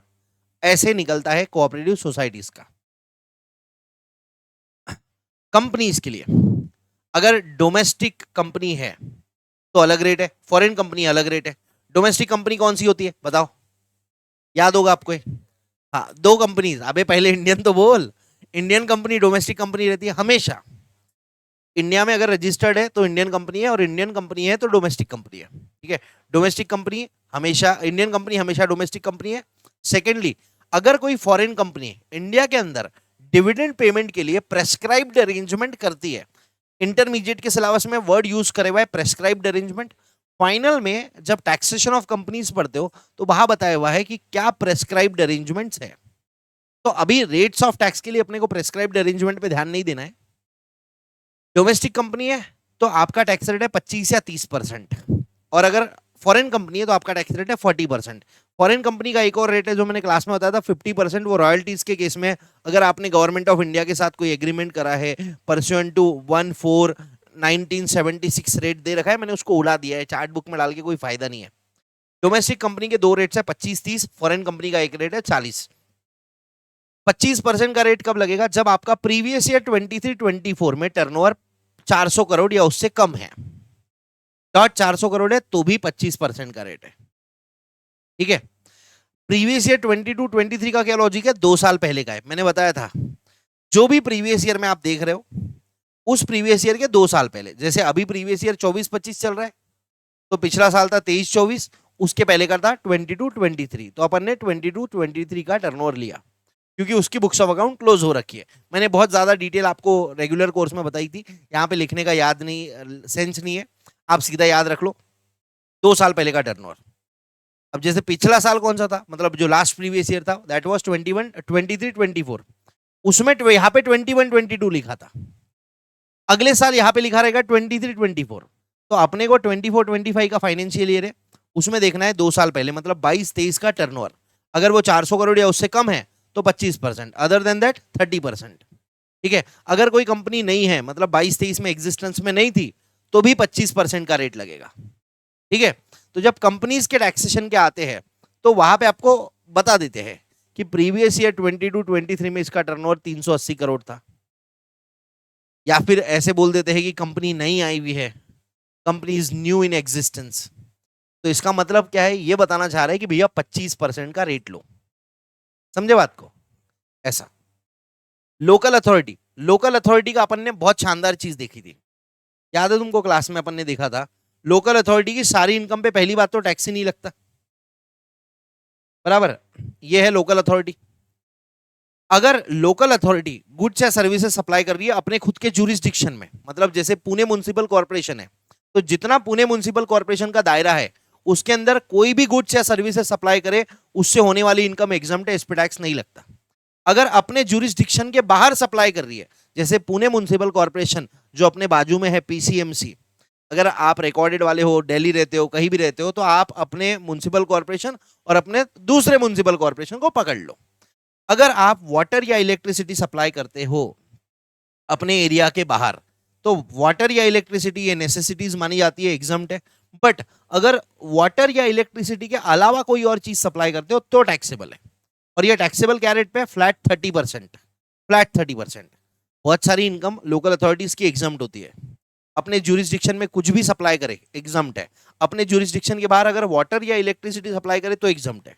बट अगर कोई लोकल अथॉरिटी अपने ज्यूरिस्डिक्शन के बाहर वाटर या इलेक्ट्रिसिटी के अलावा कुछ और सप्लाई कर रही है तो इनकम टैक्सेबल रहेगी और टैक्स लगेगा फ्लैट 30%। ठीक है, प्लस इनको सरचार्ज कौन सा लगता है? डोमेस्टिक कंपनी वाले रेट। ठीक है, चलो आ जाते हैं सरचार्ज के रेट पे। सरचार्ज का रेट फॉर अदर एसएससीज, firm, LLP, local authority. Income अगर 1 करोड़ से 10 करोड़ है तो 12%, और 10 करोड़ के ऊपर है तो भी 12%। मतलब सीधा बोल दो 1 करोड़ के ऊपर है तो 12% भाई, 1 करोड़ के ऊपर है तो 12% बोल दो ना सीधा। ठीक है, अच्छा ओ सॉरी सॉरी, मैंने अभी जो बोला था ना कि लोकल अथॉरिटी को डोमेस्टिक कंपनी वाले रेट लगते, वो लोकल अथॉरिटी नहीं, मैं कोऑपरेटिव सोसाइटीज की बात कर रहा था। ठीक है, वो गलती से मिस्टेक हो गई। डोमेस्टिक कंपनी, अब डोमेस्टिक कंपनी और फॉरेन कंपनी में ना हमेशा कंफ्यूजन होती है बच्चों को, याद रखना। डोमेस्टिक कंपनी से टैक्स कम ले रहे, सरचार्ज का रेट ज्यादा है। फॉरेन कंपनी से टैक्स ज्यादा ले रहे, सरचार्ज का रेट कम है। ये सिर्फ लॉलीपॉप दिया है फॉरेन कंपनीज के मुंह में, लो चूसो। तो डोमेस्टिक कंपनी और कोऑपरेटिव सोसाइटी अगर इनकम 1 करोड़ से 10 करोड़ है 7%, 10 करोड़ के ऊपर है 12%। फॉरेन कंपनीज के लिए 2%, 5%। ठीक है, 2 5 याद कैसे करा था? याद है आपको? 2 और 5 7, 7 और 5 12। ठीक है, मतलब इसमें कोई इतना बड़ा साइंस नहीं है। ये लग गया सरचार्ज। फिर हेल्थ एजुकेशन से 4% of tax plus surcharge minus rebate, always levied at last लिखा है यहाँ पे। हर एक चीज मैंने लिख दिया चार्ट बुक में, हर एक चीज, लिटरली हर एक चीज जिसमें बच्चे गलतियां कर सकते हैं। और ये यहाँ लिखना tax plus surcharge minus rebate is nonsense. अगर सरचार्ज लगता है तो रिबेट मिलेगा नहीं, और अगर रिबेट मिलता है तो सरचार्ज लगेगा नहीं। ठीक है, अभी एक झंडू माम ने क्वेश्चन पूछा था लाइव में, ठीक है, कि सर वो न्यू स्कीम में रिबेट का अमाउंट है 25,000 और 7 लाख तक की इनकम पे टैक्स लगता। ठीक है, रुक जाओ 1 मिनट, ये यहाँ पे अपने सारे के सारे रेट्स ऑफ टैक्स खत्म हो गए। अब आगे थ्योरी है, थ्योरी के पहले एक डाउट आया था भाई का, उस पर बात कर लेते कि भैया अगर 7 लाख की इनकम है नॉर्मली तो टैक्स कितना लगता है? 20,000। पहले 3 लाख पे 0, अगले 3 लाख से 7 लाख, 4 लाख पे 5%, मतलब 20,000। तो अगर आपकी इनकम 7 लाख भी होती है तो maximum tax can be 20,000 only. तो यहां 25,000 क्यों दिया है? तो भैया ने शायद रेगुलर क्लास नहीं करी है, देखा नहीं है ढंग से कि भैया ये तो नॉर्मल इनकम की बात है ना। अगर यहां पे लॉन्ग टर्म कैपिटल गेन आ गया 112 का, उस पर 20% का रेट है और उसमें से भी रिबेट मिलता है। मान लो आपके पास लॉन्ग टर्म कैपिटल गेन है 112 का, 4 लाख रुपए का, तो 4 लाख का 20% कितना हो गया? 80,000 हो गया ना। तो फिर भैया टैक्स पेबल वुड बी 80,000 और 25,000 विच एवर इज लोअर। तो यही दिक्कत होती है, इसलिए मैं कहता हूं कि भैया ध्यान से क्लास में सुनो। अब ये सेम चीज जब आपने पूछे थे मेरे को यहां पे 12,500 के बारे में, तो मैंने आपको ये क्लास में करवाई भी है, लॉटरी का एग्जाम्पल। भाई ने नहीं ध्यान से दिया होगा, वंश राजपूत नाम है उनका, 1 नंबर के बैल हो आप। मतलब जो चीज मैंने ओल्ड में बताई आप उसमें एज इट इज न्यू में लगा नहीं सकते। अब आपका ये भी सवाल आ जाएगा, मतलब मैं ऐसा गंदा क्यों बोलता हूं, ताकि अगले बार जब आपका दिमाग ऐसा बकवास सवाल पूछे तो आपकी आत्मा थरथर आ जाए। अब यहां पे एक और क्वेश्चन क्या आ सकता है, ये तो मतलब ठीक था। एक और क्वेश्चन, सर आपने ये लिखा है 112A के जो लॉन्ग टर्म कैपिटल गेन है उसमें से रिबेट नहीं मिलता, ये यहां पे आपने नीचे लिख दिया ओल्ड स्कीम के। न्यू स्कीम में मिलता क्या? अरे नहीं मिलता भाई। ये तीनों चीजें दोनों के लिए एप्लीकेबल है, समझे? हाँ, चलो ठीक है। अब थ्योरी है, भगा रहा हूं मैं इसको, एक बार आप भी भगा ले, इसके बाद ना पढ़े। इनकम टैक्स लॉस, लॉ बड़ा है कि एक्ट बड़ा है? लॉ बड़ा है। बचपन में पढ़े थे ना, मजा आया था, 5 मिनट 10 मिनट में खत्म कर देंगे। ठीक है, लॉ बड़ा है कि एक्ट बड़ा है? लॉ बड़ा है। क्यों? लॉ के अंदर एक्ट आती है, रूल्स आते हैं, फाइनेंस एक्ट आती है, नोटिफिकेशन, सर्कुलर, केस लॉ सब आती है। इनकम टैक्स एक्ट कितने सेक्शन है? 248, 298 सेक्शंस, 14 शेड्यूल्स। 248 बोल रहा है नालायक पापी, 298 सेक्शंस, 14 शेड्यूल्स। ठीक है, इनकम टैक्स एक्ट में सेक्शन सब सेक्शंस होते हैं, क्लॉजेस होते हैं। सब सेक्शन और क्लॉज में क्या डिफरेंस है? सब सेक्शन एक में पे डिपेंडेंट रहते हैं, क्लॉजेस एक में पे इंडिपेंडेंट रहते हैं, बराबर है? उसमें दो चीजें थी, प्रोविजोस और एक्सप्लेनेशन। अभी सिर्फ सुन लो मेरी बात, अभी मैं नॉन स्टॉप भागने वाला हूं राजधानी एक्सप्रेस जैसे। प्रोविजो एक्सेप्शंस देते हैं, मतलब कोई सेक्शन है उसके नीचे प्रोविजो लिखा है, मतलब वो सेक्शन के एक्सेप्शंस देने हैं तो प्रोविजो लिखते हैं। प्रोविजो प्रोविजो के नाम से नहीं होता, वो होता है प्रोवाइडेड दैट से शुरू। ठीक है, फिर एक्सप्लेनेशंस आती है। एक्सप्लेनेशंस काय के लिए आती है? किसी सेक्शन में अगर डाउट्स आ रहे हैं लोगों के तो उसको क्लैरिफिकेशन देने के लिए एक्सप्लेनेशन इंसर्ट की जाती है। इनकम टैक्स एक्ट एक रेवेन्यू एक्ट है जिससे लोगों को पैसा कलेक्ट करते हैं, तो इसमें हर साल चेंजेस आते हैं, वो आते हैं एनुअल फाइनेंस एक्ट के थ्रू। ठीक है, फिर income tax rules proper administration of act के लिए बने हैं। इनकम टैक्स नोटिफिकेशंस ये सब पे बाइंडिंग होते हैं। कौन कौन? असेसी, इनकम टैक्स डिपार्टमेंट, सब पे बाइंडिंग होते हैं। नोटिफिकेशंस सीबीडीटी भी निकाल सकता है, नोटिफिकेशन सेंट्रल गवर्नमेंट भी निकाल सकता है। सर्कुलर सिर्फ सीबीडीटी निकालता है, central board of direct tax, ये डिपार्टमेंट के लोगों के लिए होते हैं। असेसी पे बाइंडिंग नहीं होते हैं, बट असेसी चाहे तो उनका बेनिफिट ले सकता है। सर्कुलर का एग्जांपल मैंने क्लास में दिया था कि सोचो एक इनकम टैक्स ऑफिसर कुछ और बोल रहा है, दूसरा इनकम टैक्स ऑफिसर कुछ और बोल रहा, तो डिपार्टमेंट सिंक में काम करे, इसके लिए डिपार्टमेंट के गाइडेंस के लिए, इनकम टैक्स ऑफिसर्स के गाइडेंस के लिए सर्कुलर्स निकाले जाते हैं। और फिर लास्ट में आता है केस लॉ। केस लॉ क्यों बनते हैं भैया? हर चीज पे लॉ नहीं बन सकता, तो कभी अगर कोई ऐसी चीज है जिसमें लोगों में डिस्प्यूट आ रहा है, या डिपार्टमेंट और लोगों में डिस्प्यूट आ रहा है, टैक्स पेयर असेसी और डिपार्टमेंट में डिस्प्यूट आ रहा है, तो कोर्ट में जाते हैं, कोर्ट फैसला सुनाता है और वो फैसला लॉ बन जाता है, बरोबर है? हाँ। असेसी में कौन आता है सर? असेसी की कैटेगरी में 4 लोग हैं, जिसको टैक्स पेएबल है, टैक्स और any other sum of money. Any other sum of money के लिए मैंने क्या लिखा था? कमेंट करके बताओ, जो बच्चा यूट्यूब पे देख रहा है जल्दी कमेंट करो, any other sum of money के लिए मैंने क्या लिखवाया था? नालायक को याद नहीं है। Any other sum of money में मैंने लिखवाया था टैक्स, तो टैक्स हो गया।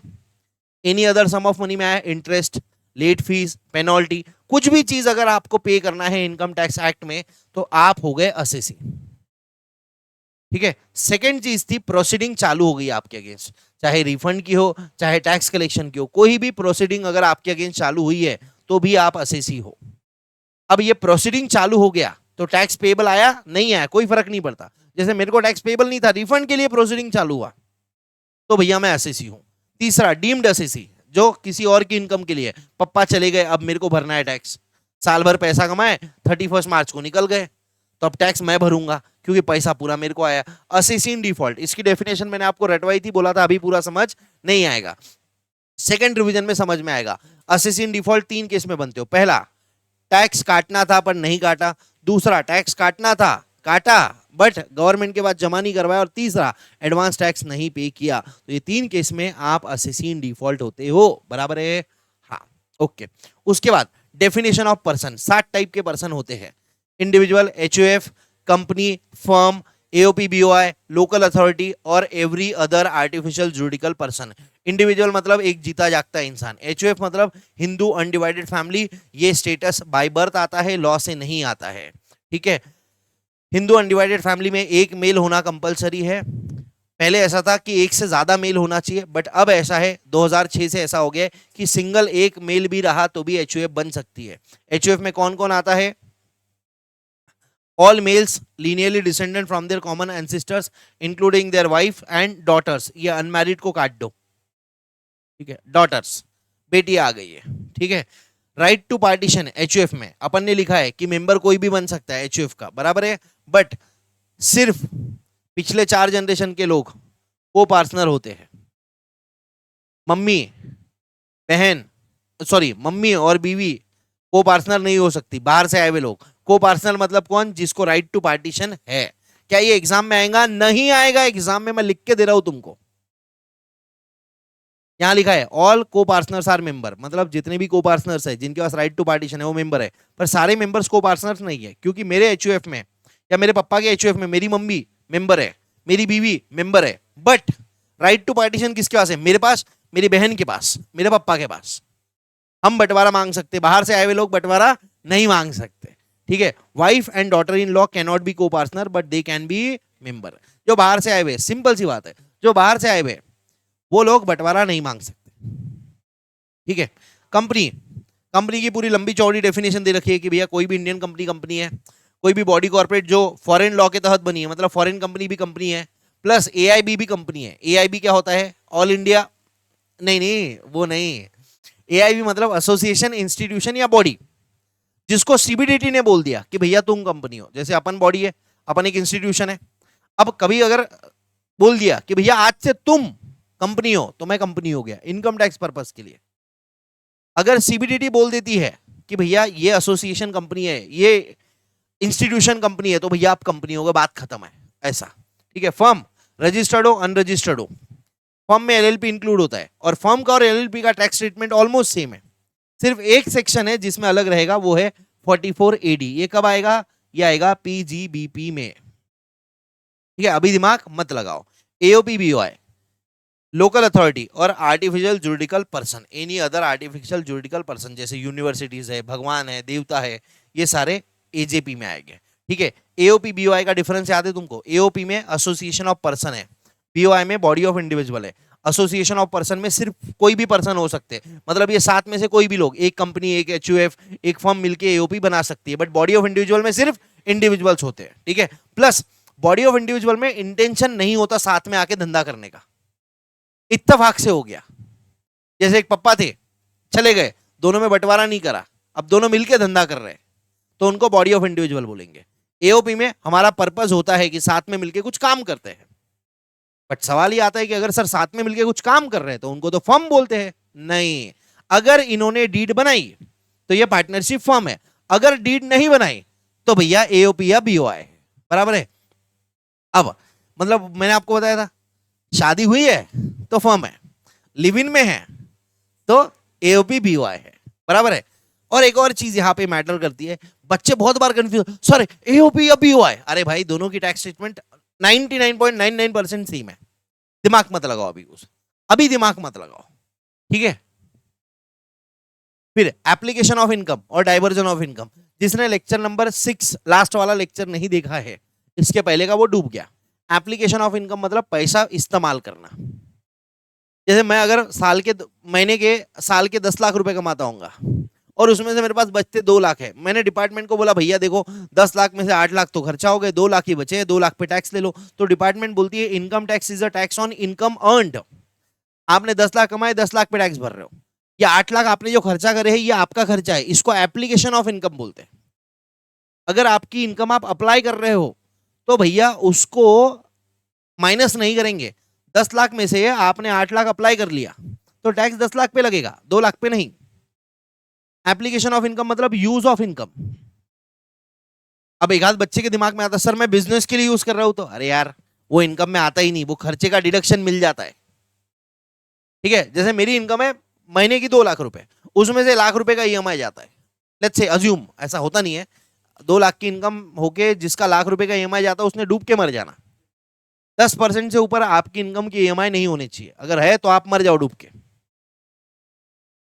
तो 2 लाख की इनकम है मेरी, समझ लो, चलो ठीक है समझ लो मेरी 3 लाख की इनकम है और 1 लाख ईएमआई जाता है मेरा, तो मेरे पास बचती कितनी है? 2 लाख रुपए। तो 1 लाख ईएमआई मेरे घर का है, मेरे कार का है, तो मेरे को टैक्स कितने पे लगेगा? ये 3 लाख पे लगेगा। ये 1 लाख जो है it is an application of income, और यहां पे लिखा है it is such income is taxable, मतलब ये 1 लाख भी टैक्स लगेगा, 1 लाख पे भी टैक्स लगेगा। अब बच्चा बोलता सर ये 3 लाख प्लस 1 लाख 4 लाख, अरे नहीं रे भाई, ये 3 लाख में 1 लाख इंक्लूडेड है, बची हुई इनकम 2 लाख की है, तो 2 लाख प्लस 1 लाख 3 लाख पे टैक्स लगेगा, मतलब इफेक्टिवली टोटल इनकम पे टैक्स लगेगा। एप्लीकेशन ऑफ इनकम माइनस नहीं होती है, उस पर भी टैक्स लगता है। बट एक और चीज आती है डाइवर्जन ऑफ इनकम।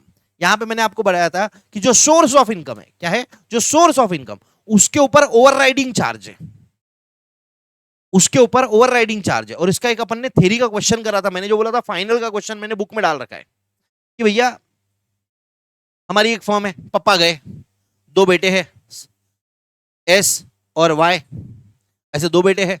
और यहाँ पे पापा ने लिख दिया था कि भैया मेरे मरने के बाद मेरे बच्चे अपना धंधा करेंगे, बट जितना भी प्रॉफिट है वो जाएगा मम्मी को 20%।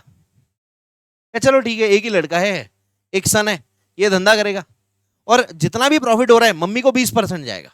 अब समझो प्रॉफिट हुआ 10 लाख का, तो इसमें से 2 लाख तो मम्मी को चले गए पहली। इस गधे को मिले कितने? 8 लाख। अब इफेक्टिवली होता कैसे होगा, प्रैक्टिकली कैसे होता होगा? ऐसा थोड़ी होता है कि हर आदमी जो पैसे दे रहा है 20% मम्मी को देगा और बचे हुए 80% बच्चे को देगा, नहीं, पूरा पैसा टोटली आता है इसके पास ही है 10 लाख, इसमें से 10 लाख में से 2 लाख ही अपनी मम्मी को देता है। तो बताओ ये बेटे के हाथ में कितना टैक्सेबल है?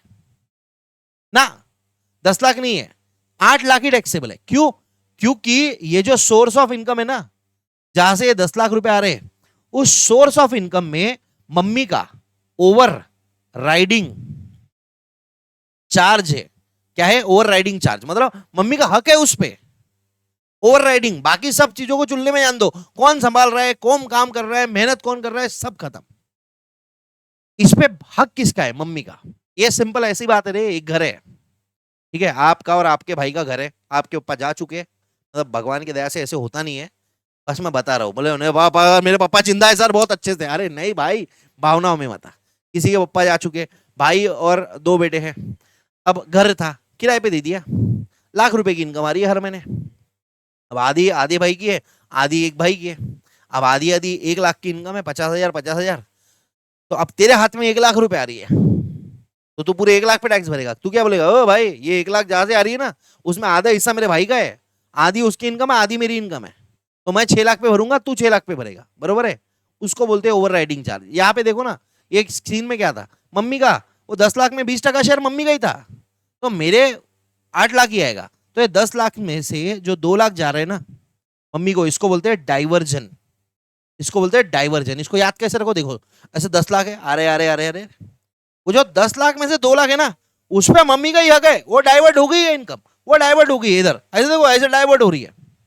मेरे पास ऐसे 8 लाख आ रही है, ऐसे नाम से याद रखो।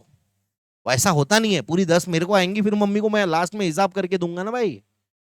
बट ऐसा जब आ रही थी, जो भी पैसे आ रहे थे, मेरे पास रहते, पर मेरे को पता था मम्मी के पैसे है, 20% इसमें मम्मी का है। जैसे अभी पीसीएम है, दिशा मैडम का 50% ओवर राइडिंग चार्ज है भाई। पैसा मेरे पास आए भी तो भी दिशा, मेरे को मालूम है, अरे यार ये मैं अभी कभी 5,000 मैंने कमाया, मैं पहले ही बोल रहा, अरे 2,500 कमाया। क्यों? मैं 2,500 दिशा मैम के, अपने को मालूम है। ऐसा such income can not be taxed as income. अब यहां भी बच्चा है ना, कुछ कुछ पागल लोग रहते हैं, such income can not be treated as income and thus not taxable. Sir ये इनकम पे टैक्स ही नहीं लगेगा क्या? अबे मेरे को नहीं लगेगा, दिशा मैम को लगेगा, बच्चे को नहीं लगेगा, मम्मी को लगेगा। अपने एग्जाम्पल में समझे ना, यहां पे बात हो रही है कि भैया जो असेसी है उसके हाथों में टैक्सेबल नहीं है, जिसका चार्ज है उसके हाथों में टैक्सेबल होंगे, ऑब्वियस है, ठीक है ना? हाँ, फिर प्रीवियस ईयर क्या होता है, असेसमेंट ईयर क्या होता है, सर ये बताओ, मार डालूंगा मैं तुमको। अगर आपने कोई नया धंधा शुरू करा है, तो जिस दिन आपने धंधा शुरू करा है वहां से लेके तो 31 मार्च जो इमीडिएट वाला है, वहां पे प्रीवियस ईयर खत्म हो जाएगा। मतलब प्रीवियस ईयर 1 साल या 1 साल से कम का हो सकता है, नॉर्मल केस है 1 साल, अगर नया बिजनेस है तो 1 साल से कम का, कभी भी 1 साल से ज्यादा का नहीं हो सकता, बराबर है? असेसमेंट ईयर हमेशा 12 महीने का ही रहेगा। मतलब आपने समझ लो 30 मार्च को सोचा मैं धंधा शुरू करता हूं, तो आपका प्रीवियस ईयर रहेगा 2 दिन का, 30 मार्च 31 मार्च, बट असेसमेंट ईयर अगला पूरा साल असेसमेंट ईयर रहेगा। ऐसे ही होता है, ठीक है? कभी कभी जिंदगी में 6-5 केसेस है जब असेसमेंट ईयर, नॉर्मल रूल क्या है, प्रीवियस ईयर की इनकम असेसमेंट ईयर में टैक्सेबल होंगी, बराबर है? बट ये 5 केसेस ऐसे हैं जिसमें प्रीवियस ईयर की इनकम पे प्रीवियस ईयर में टैक्स लगता है। पहला है shipping business of a non resident, इसमें इनकम कितनी रहती है? 7.5% ऑफ रेट, बराबर है? हाँ। दूसरा है पर्सन लिविंग इंडिया, जो आदमी इंडिया के बाहर जा रहा है और उसका इंडिया में वापस आने का कोई इरादा नहीं है, तो हम उसको रोक के पकड़ के उससे टैक्स वसूल कर सकते हैं। वो ये नहीं बोल सकता कि भैया प्रीवियस ईयर में कमाया था, असेसमेंट ईयर में टैक्स दूंगा, अबे भाग के जा रहा है तू। तीसरा AOP BOI, artificial juridical person formed for a particular event और अ पर्पस। अब जैसे दिवाली में पटाखे बेचना, होली में कलर बेचना, और क्या रहता, नवरात्रि में वो बाकी जो चीजें बेचना है, तो ये बना, बाद में डिसॉल्व हो जाने वाली है, तो असेसिंग ऑफिसर इनको बोल सकता है भैया अभी के अभी पैसे दे, मैं असेसमेंट ईयर तक रुकूंगा नहीं, प्रीवियस ईयर की इनकम है, प्रीवियस ईयर में टैक्स ले लूंगा। चौथा, person likely to transfer property to avoid tax. मेरे को मालूम है मेरी कोई टैक्स लाइबिलिटी आने वाली है और अगर मैं पैसे नहीं दूंगा तो मेरी प्रॉपर्टी बेच के वसूल किए जाएंगे, तो मैंने क्या करा, अपनी प्रॉपर्टी बेच दिया। तो बोले नहीं नहीं नहीं नहीं, प्रॉपर्टी बाद में बेचना, पहले टैक्स दे। असेसी बोलता है नहीं नहीं नहीं नहीं, प्रीवियस ईयर की इनकम है, असेसमेंट ईयर में टैक्स दूंगा, आप अगले साल आना, मैं आपको दूंगा, माँ कसम खा के बोल रहा हूँ। बोले ना ना ना ना ना, प्रॉपर्टी बाद में बेचना, पहले टैक्स दे। पांचवा, डिसकंटिन्यूड बिजनेस, धंधा आपने बंद कर दिया, ठीक है, दूसरा धंधा शुरू करने वाले, जो भी करने वाले हो, ये धंधा बंद कर दिया और आप बोल रहे हो इस नवंबर में धंधा बंद किया आपने, आप बोल रहे हो भैया मैं भरूंगा जुलाई में, 31 जुलाई को रिटर्न भरूंगा। ना ना ना, अभी दे, नहीं तो धंधा बंद नहीं करने देंगे। धंधा बंद नहीं करने देंगे मतलब एसेट्स नहीं बेचने देंगे, बहुत सारी चीजें होती है। बट पहले 4 केस में कंपलसरी है कि प्रीवियस ईयर की इनकम पे प्रीवियस ईयर में ही टैक्स लेना चाहिए। बट ये पांचवा जो केस है 176 का, यहाँ पे असेसिंग ऑफिसर के पास पावर है, वो चाहे तो इस साल की इनकम पे इसी साल टैक्स लगाएगा, वो चाहे तो इस साल की इनकम पे इस साल टैक्स नहीं लगाएगा, अगले साल के लिए रुकेगा। ये कैसे डिपेंड करता है, ये डिपेंड करता है असेसी कैसा है। जैसे मेरे जैसा अच्छा आदमी रहा तो ये बोलेंगे नहीं नहीं चांडक जी आप बहुत अच्छे हो, इज्जतदार आदमी हो, अगले साल असेसमेंट ईयर में 31 जुलाई को टैक्स भर देना। बट तुम्हारे जैसा चोट्टा रहेगा तो बोलेगा ए भाई तेरा कोई ठाव ठिकाना नहीं है, भरोसा नहीं है, चल साले पहले पैसे दे। समझे? 176 is a discretionary power. Discretion मतलब उसकी मर्जी है, किसकी? एओ की। एओ में choose to assess the income in assessment year, मतलब प्रीवियस ईयर में ना लेते हुए असेसमेंट ईयर में ले सकता है। Income and it's constituents, section 2 clause 24, ठीक है। अब सेक्शन 2 क्लॉज 24 में ना इनकम के बारे में बहुत सारी चीजें बताई हुई है कि इनकम में ये आता है, इनकम में ये आता है, ये आता है, जो अपन सारा का सारा हेड्स में पढ़ने वाले, तो मैंने उसको चैप्टर 1 से गायब कर दिया। इलीगल और टेंटेड इनकम। इलीगल इनकम मतलब क्या है भैया? चोरी करी, स्मगलिंग करी, ठीक है। टेंटेड, टेंटेड मतलब टेंटेड विद इलीगैलिटीज, जिसपे दाग लगाए, छीटे है ऐसा, तो कोई फर्क नहीं पड़ता, उस पर भी टैक्स लेते। इनकम टैक्स डिपार्टमेंट वाले बोलते हमको फर्क नहीं पड़ रहा है, इनकम है टैक्स दे। अब यहाँ पे एक डाउट आता है, सर अगर स्मगलिंग की इनकम है टैक्स कैसे भरेगा कोई आदमी? अबे ऐसे नहीं भरेगा, जब पकड़ा जाएगा ना तो उसको जेल में अलग डालेंगे, प्लस अच्छा तूने इतनी इनकम कमाई था ना पाउडर बेच के, उस पर टैक्स भी भर। मतलब बाकी एक्ट के तहत होगा, इनकम टैक्स वाला बोलता है मैं क्यों रुकू, अच्छा तूने इनकम कमाई, स्मगलिंग करता था, अरे पैसे कमाए होंगे उस पर तूने टैक्स नहीं भरा है, दे साले टैक्स दे। डिस्प्यूटेड इनकम, दो भाइयों में लड़ाई चल रही है, मैं बोल रहा हूं मेरी प्रॉपर्टी, तू बोल रहा तेरी प्रॉपर्टी, घर का किराया आ रहा है, अब पता नहीं है, कोर्ट में केस चल रहा है, तो जब तक केस सेटल नहीं होता, कोर्ट ने केस सेटल कर दिया, बोला मेरी प्रॉपर्टी है तो अब मैं टैक्स भरूंगा, ठीक है। बट जब तक केस सेटल नहीं होता तब तक किससे डिपार्टमेंट पैसा ले, किससे टैक्स ले? वो मेरे पास आती है मैं बोलता हूँ वो तेरे पास आती है तू बोलता है मैं, अपन धगले जा रहे हैं एक में को, ball passing the parcel. Department बोलता है अबे क्या कर रहे हो?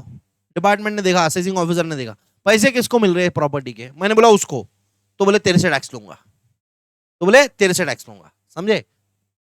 कॉन्टिजेंट इनकम, ये इनकम नहीं होती है, इस पर टैक्स नहीं लगता। कॉन्टिजेंट इनकम मतलब क्या है?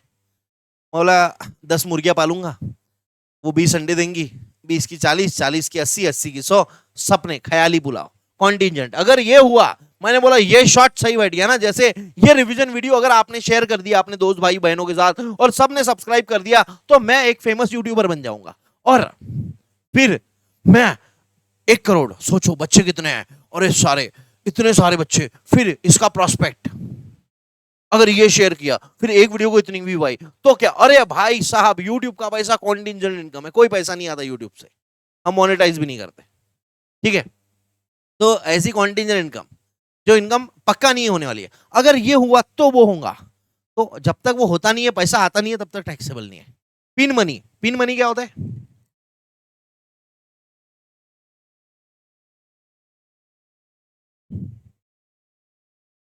मम्मी को जो खर्च खर्च के लिए पैसे मिलते हैं ना, उसको बोलते हैं पिन मनी। ये मम्मी की इनकम नहीं है। मम्मी की इनकम क्यों नहीं है? क्योंकि पापा ने अपनी कमाई से, देखो मैं तो बहुत जेंडर इक्वल वाला आदमी हूँ, आजकल ऐसे होता नहीं है। अभी क्या दिशा मैम को मैं पिन मनी देता क्या? वो मेरे को देती है पॉकेट मनी भाई। हाँ मैं पिन मनी, मैं पॉकेट मनी लेता हूँ।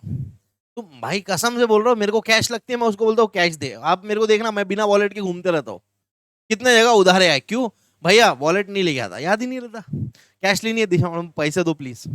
तो मेरे को जो पिन मनी मिलती है, लेट्स से दिशा मैम मेरे को अभी हर महीने 10,000 रुपए देती है, उसमें से मैं 5-6 हजार में अपना गुजारा कर लेता हूँ, 4 महीने बचा बचा के। तो मेरे को जो दिशा मैम ने 10 हजार दिए, क्या उनके लिए एक्सपेंडिचर है? नहीं है। उसको एप्रोप्रिएशन ऑफ इनकम, उसको एप्लीकेशन ऑफ इनकम बोलते हैं।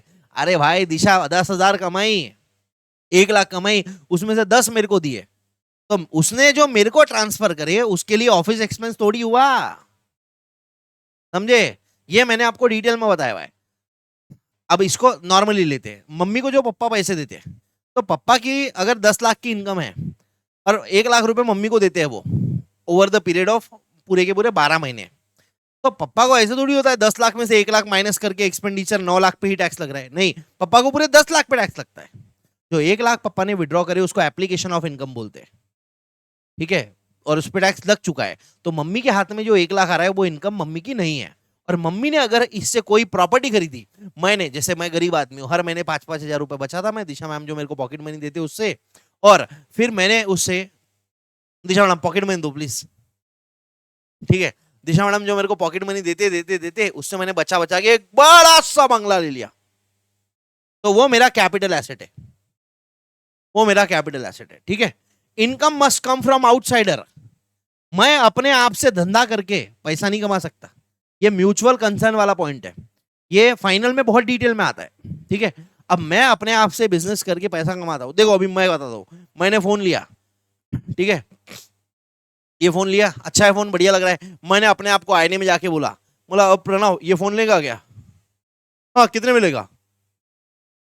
1.5 लाख में। बोला ठीक है ले लूंगा।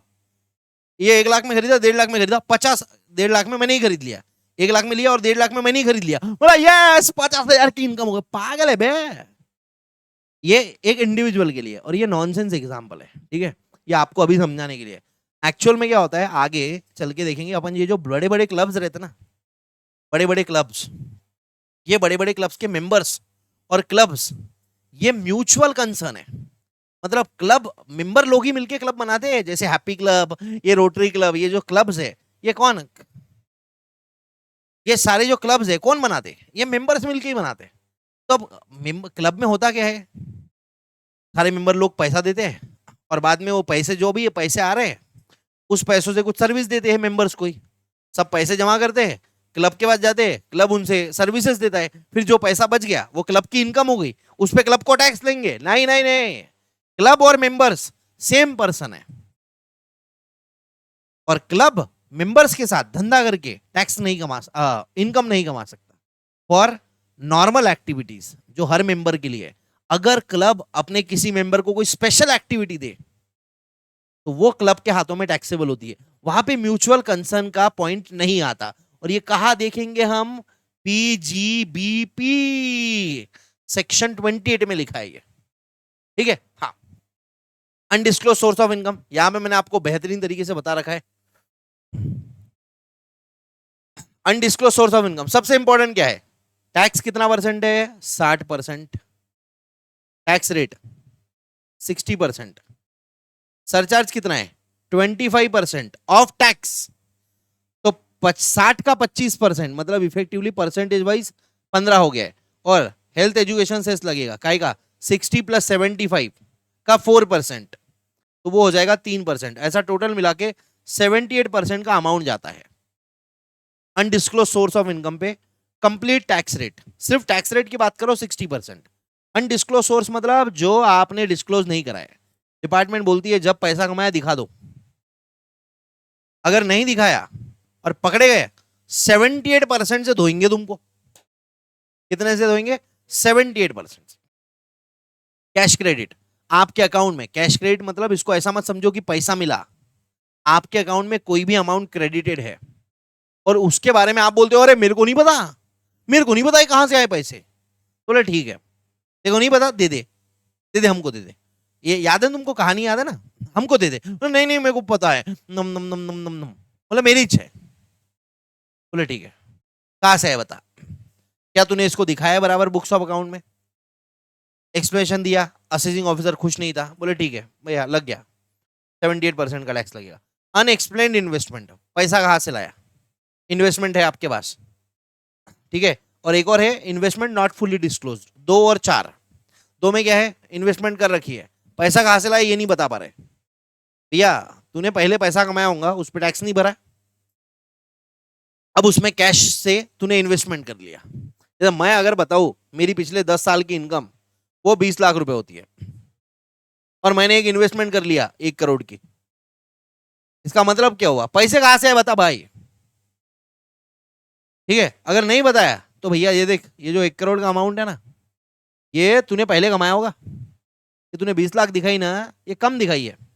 तूने कैश में कच्चे में धंधा किया है, और वो धंधे के पैसे से ये इन्वेस्टमेंट करी है। अब इन्वेस्टमेंट के पेपर्स दिखेंगे, कोई आदमी इतना पागल थोड़ी है कि काले पैसे से इन्वेस्टमेंट करेंगे और उसको अपने बैलेंस शीट में दिखाएंगा। तुमको पता है बड़े बड़े लोग जो रहते ना, ये लिटरली अपने जान पहचान अच्छे खास खास लोगों के नाम पे प्रॉपर्टी लेके रखते हैं। और जो बड़े बड़े नेता है इनके नाम पे खुद की प्रॉपर्टीज नहीं है, खुद के नाम पे नहीं है। खुद के नाम पे लिए तो रेट बढ़ेंगी, फिर पता चलेगा। तो इनके मुनीम, पास के लोग, दोस्त के लोग, जान पहचान वाले, इनके नाम पे प्रॉपर्टियां लेके रखे, किराए पे चढ़ा है। क्या तुम किराया जमा करो, फिर जितना कैश में जमा हो रहा है लाके हमको दे देना, इलेक्शन के वक्त काम आएगा कैश में। ठीक है, अब मैं बहुत से बार सोचता था जब मैं छोटा था तुम्हारे एज का, यार ऐसा नेता लोग करते हैं, जैसे मैंने आपको बताया तो मेरे को भी किसी ने बताया होगा, ऐसा नेता लोग करते हैं। तो ऐसा अगर हो गया तो कि जैसे समझ लो मैंने तुम्हारा नाम पे ले लिया और तुमने बाद में इसको देने से मुकर गए, तो क्या होगा? अब जब मैं बड़ा हुआ तो मेरे को ये समझ में आया कि ऐसा नहीं हो सकता, क्योंकि मैं अगर तुम्हारे नाम पे प्रॉपर्टी ले रहा हूं, जैसे मान लो मैंने अगर तुम्हारे नाम पे प्रॉपर्टी लिया, ठीक है, और 10 साल बाद तुमने इसको हड़प लिया, मेरे को पैसा लाके नहीं दे रहे, तो क्या होगा? ये सादे लोग के साथ होता है। अगर नेता है ना, तुमको रातों रात गायब करवा देगा बेटा, और ऐसे होता है। ठीक है, तो ये अगर मतलब मैं आपको इसलिए बता रहा हूँ क्योंकि बच्चे वाले दिमाग में मेरे भी चलता था ऐसे। ठीक है, तो इन्वेस्टमेंट अनएक्सप्लेन्ड है, पैसा का सोर्स नहीं पता है 78%। Investment not fully disclosed in books, value है उसकी 2 करोड़ की, दिखा रखे 20 लाख रुपए, ये तो दिखाई नहीं है, और ये थोड़ी दिखाई हुई है। पैसा मिल गया, बुलियन ज्वेलरी मिल गई, सोने के बिस्किट मिल गए, बिस्किट मतलब सोने के कॉइन्स मिल गए, तो भैया वो केस में भी सोर्स बताओ। अनएक्सप्लेन्ड एक्सपेंडिचर, शादी के लिए खर्चा कर दिया आपने, बेटी के लिए 5 करोड़, और अभी तक पिछले 20 साल से दिखाई कितने हैं कि भैया 1 करोड़ की ही इनकम है आपकी। पिछले 10 साल की, 20 साल की पूरी इनकम आपकी 1 करोड़ है, और आपने अपने बेटी की शादी में 5 करोड़ लगा दी। और इसी से रिलेटेड है ना आजकल रेड भी होती है, जो इनकम टैक्स सर्वे होते हैं, जिसको रेड बोलते हैं ना नॉर्मल लैंग्वेज में, सर्च सर्वे। तो उसके अंदर एक नया कॉन्सेप्ट लेके आए इन्होंने फाइनल में, आएगा सेरिमोनियल सर्वे। मतलब आपके घर फंक्शन चल रहा है, इनकम टैक्स डिपार्टमेंट आएगा, बोलेगा इतना पैसा खर्च करा है, मां कसम ये झूमर, बताओ पैसे कहां से लाए। हाँ, ये अनएक्सप्लेन्ड एक्सपेंडिचर के लिए इनकम टैक्स सर्वे भी हो सकता है आप पे, जब आपका फंक्शन चल रहा है ना, सेरिमोनियल सर्वे बोलते हैं उसको। फंक्शन में आके डिपार्टमेंट के लोग फंक्शन खत्म होने के बाद आपसे पूछताछ करते हैं, मतलब इधर बेटी विदा हुई, इधर इनकम टैक्स की बारात आई, 2 बारातें आएगी एक ही शादी में। अब ये फाइनल में है। अब कोई जो इंटर वाला टीचर है जो पढ़ पढ़ के बढ़ा रहा है, वो तो उसको पता ही नहीं है झंडू बाम को, ये फंक्शनल सर्वे भी नाम की कोई चीज होती है। ठीक है, और 6th वाला अमाउंट रिपेड और बोरोड ऑन हुंडी, हुंडी चिट्ठी पे पैसे लिए तो आपकी इनकम है, आपने रीपे करे तो भी आपकी इनकम है। ठीक है, लेते वक्त कैश में लिया, ये कैश में लिया तो ठीक है, अकाउंट पे ही चेक से लिया तो कोई दिक्कत नहीं है। हुंडी चिट्ठी में आप जो पैसा ले रहे हो और जो दे रहे हो, वो अगर अकाउंट पे ही चेक से लिया है तो कोई दिक्कत नहीं है। बट अगर कैश में लिया है तो पूरी की पूरी इनकम है। जैसे मान लो मैं हुंडी चिट्ठी देता हूं, तो आप आए, मैंने आपको चिट्ठी दिया, मैंने आपको कैश दिया, मैंने आपको 5 लाख की कैश दिया, आपने बोरो किया कैश में, ये इनकम है आपकी, ये आपकी इनकम है। इसका लॉजिक क्या है? इसका लॉजिक ये है कि लोग क्या करते हैं, 1 नंबर का पैसा 2 नंबर में करवा, 2 नंबर का पैसा 1 नंबर में करवा लेते हैं, पैसा घुमाने के लिए। ये हुंडी चिट्ठी से बहुत हेरा फेरी होती है, इसलिए हुंडी चिट्ठी बहुत लिमिटेड चलती है। और आजकल तो हवाला इतना ज्यादा चल रहा है, ये मैंने सब रेगुलर लेक्चर में बताया, अभी बता के फायदा नहीं है। आप बोरो कर रहे हो हुंडी पे कैश में, या रीपे कर रहे हो हुंडी पे, हुंडी चिट्ठी पे कैश में, तो आपकी इनकम है। जैसे मान लो मैंने पहले कैश में लिया, बोरो किया, पहले मैंने बोरो किया काय में, कैश में, तो ये मेरी इनकम हो गई। जितना भी मेरा पैसा है उस पर मेरे को 78% से टैक्स लगेगा। अब मैंने बोरो किया तब इनकम मान लिया, अब यही पैसा जो मैंने अभी उधार लिया है ये वापस मैंने कैश में रीपे किया, तो क्या इनकम हो जाएगी? 2 बार नहीं होंगी सर, ये तब होगा जब बोरो अकाउंट पे चेक से किया, बट रीपे कैश में किया, तो जब रीपे कर रहे हो कैश में तब इनकम मानी जाएगी। ठीक है। दूसरा सिनारियो, आपने बोरो ही कैश में किया है, रीपे करते वक्त अकाउंट पे चेक से किया है, तो भैया कैश में बोरो किया है ना, आपकी इनकम है। तीसरा सिनारियो, कैश में बोरो किया, रीपे भी कैश में किया, तो कैश में बोरो किया इनकम है, रीपे किया तब भी इनकम रहेगी क्या? अरे भाई एक ही अमाउंट है, 2 बार टैक्स लेंगे क्या? जान ले ले उसकी। हाँ, तो ये लिखा है यहाँ पे, if any amount borrowed on hundi has been taxed as income of a person, he will not be taxed again on repayment of such amount। 68 69 ये जो सेक्शंस है इनका टैक्स रेट कितना है? ये टैक्स रेट कहाँ दिया है? सेक्शन 115 BBE में दे रखा है। 60% टैक्स, 25% सरचार्ज, हेल्थ एजुकेशन से 4%, 78% का टोटल आता है। कोई झंडू बाम ये पूछ रहा है 60 और 25, 85 और 4 89, और यहां तुमने 78 कैसे लिख लिया, तो बेटा तुमसे ना हो पाएगा। डायरेक्टली रेगुलर लेक्चर देखो वापस, और नहीं लिए है तो ले लो। ठीक है। ये सारी की सारी अनडिस्क्लोज्ड इनकम, ये स्पेशल इनकम है क्योंकि इनका स्पेशल रेट दिया है, बराबर है। इसमें से ना कोई बेसिक एग्जम्पशन लिमिट मिलेगा, ना सेट ऑफ मिलेगा लॉस का, ना कोई खर्चे का डिडक्शन मिलेगा। मतलब आपने बोल दिया कि भैया आप पकड़े गए, 2 करोड़ की आपकी इनकम है, वो बोल रहा है मैं 78% का टैक्स रेट लगाऊंगा। अब आपने क्या बोला कि सर ये 2 करोड़ की इनकम मैंने छुपाई, बराबर है, पर ये इनकम कमाने के लिए मेरे को 40 लाख का खर्चा लगा था, तो वो तो माइनस करके बचा हुआ 1 करोड़ 60 लाख पे ले लो आप। 78% बोले नहीं नहीं नहीं नहीं, खर्चे का डिडक्शन चाहिए था, पहले लेना था। लॉस सेट ऑफ करने दे, पहले लेना था। बेसिक एग्जम्पशन लिमिट तो मिलती नहीं है, स्पेशल इनकम है वैसे भी, तो यहां कुछ भी नहीं मिलेगा। ठीक है। क्या नाम था उस बच्चे का? ध्रुव। ये यहां लिखा है बेटा, देख यहां पे इंग्लिश में, तूने सुबह डाउट भेजा ना, क्या लिखा है? Neither bail. तो मैं कहता हूं भैया आपको जो पर्सनल नंबर दे रखा है वो आपके फैसिलिटी के लिए दिया है, मुंह उठा के कुछ भी मत पूछना, गाली खाऊंगे एक दिन। इतना स्पष्ट शब्दों में लिखा है, कितना स्पष्ट है, नाइदर बेल लिखा है। और मैंने वैसे भी लिख रखा है पीसी नोट है, जो पीसी नोट है वो इंपॉर्टेंट है। मेथड ऑफ अकाउंटिंग असेसी का, ये 2 चैप्टर्स पीजीबीपी आईएफओएस में रेलेवेंट है, हाउस प्रॉपर्टी सैलरी और कैपिटल गेन्स में रेलेवेंट नहीं है। मेथड ऑफ अकाउंटिंग रेलेवेंट है, मतलब जिस मेथड से असेसी अकाउंटिंग कर रहा है उसी मेथड से टैक्स लगेगा। पीजीबीपी और आईएफओएस में असेसी की मेथड की इज्जत है, मतलब असेसी अगर अक्रूवल बेसिस फॉलो कर रहा है तो उसको टैक्स भी अक्रूवल बेसिस पे लगेगा। असेसी अगर कैश बेसिस फॉलो कर रहा है तो टैक्स भी उसको कैश बेसिस पे लगेगा। ये पीजीबीपी और आईएफओएस में। Salary, house property, capital gains, ये तीनों के अपने खुद के ही कार्यक्रम चलते हैं। यहां पे असेसी क्या कर रहा है उससे हमको कोई लेना देना नहीं है। ठीक है। जैसे अगर पीजीबीपी की बात अपन करें, बिजनेस की बात करें, तो असेसी अगर अक्रूवल बेसिस फॉलो कर रहा है, अक्रूवल मतलब ड्यू बेसिस, तो जैसे ही एक्सपेंडिचर ड्यू हो गए उसका डिडक्शन मिल जाएगा। जैसे ही इनकम ड्यू हो गई उसको टैक्स करना पड़ेगा। और अगर आप रिसीट बेसिस फॉलो कर रहे हैं तो इनकम तभी टैक्सेबल होंगी जब पैसा आया हुआ है, और एक्सपेंडिचर्स का तभी डिडक्शन मिलेगा जब पैसा पे किया है। ठीक है ना। ये कहा होगा पीजीबीपी और आईएफओएस में। बाकी 3 हेड्स में कोई इज्जत नहीं है। बाकी 3 हेड्स बोलते भैया कुछ भी हो जाए हम अपना लेके चलेंगे, सैलरी जिस साल की है उस साल टैक्स हो जाएगी, हाउस प्रॉपर्टी और कैपिटल गेन्स, ये तीनों में अपन उस हेड में पढ़ेंगे डिटेल में, अभी इतना ज्यादा दिमाग लगा के फायदा नहीं है। कैपिटल रिसीट पे टैक्स नहीं लगता, नॉर्मली रेवेन्यू रिसीट पे टैक्स लगता है, बट कुछ कुछ कैपिटल रिसीट्स ऐसी है जो टैक्सेबल होती है। जैसे सेक्शन 28 में हम देखेंगे loss compensation for loss of office, वो कैपिटल रिसीट है बट टैक्सेबल है। तो जनरल रूल क्या है? कैपिटल रिसीट नॉट टैक्सेबल और revenue receipt always taxable unless expressly provided. तो अगर कहीं लिखा है जैसे सेक्शन 28 में 2 कैपिटल रिसीट्स है, सेक्शन 28 क्या है? जो बताता है कि पीजीबीपी में कौन सी इनकम आएगी। अब सेक्शन 28 ने नाम लेके बोल दिया कि compensation for loss of office PGBP की इनकम है, तो तो आप यहाँ पे नहीं रोक सकते, अरे सर आपने तो बोला था कैपिटल रिसीट पे टैक्स नहीं लगता। अरे पर सेक्शन 28 बोल रहा है ना लिख के कि भैया मैं टैक्सेबल हूं, मैं तेरे पे लगाऊंगा तो लगाऊंगा।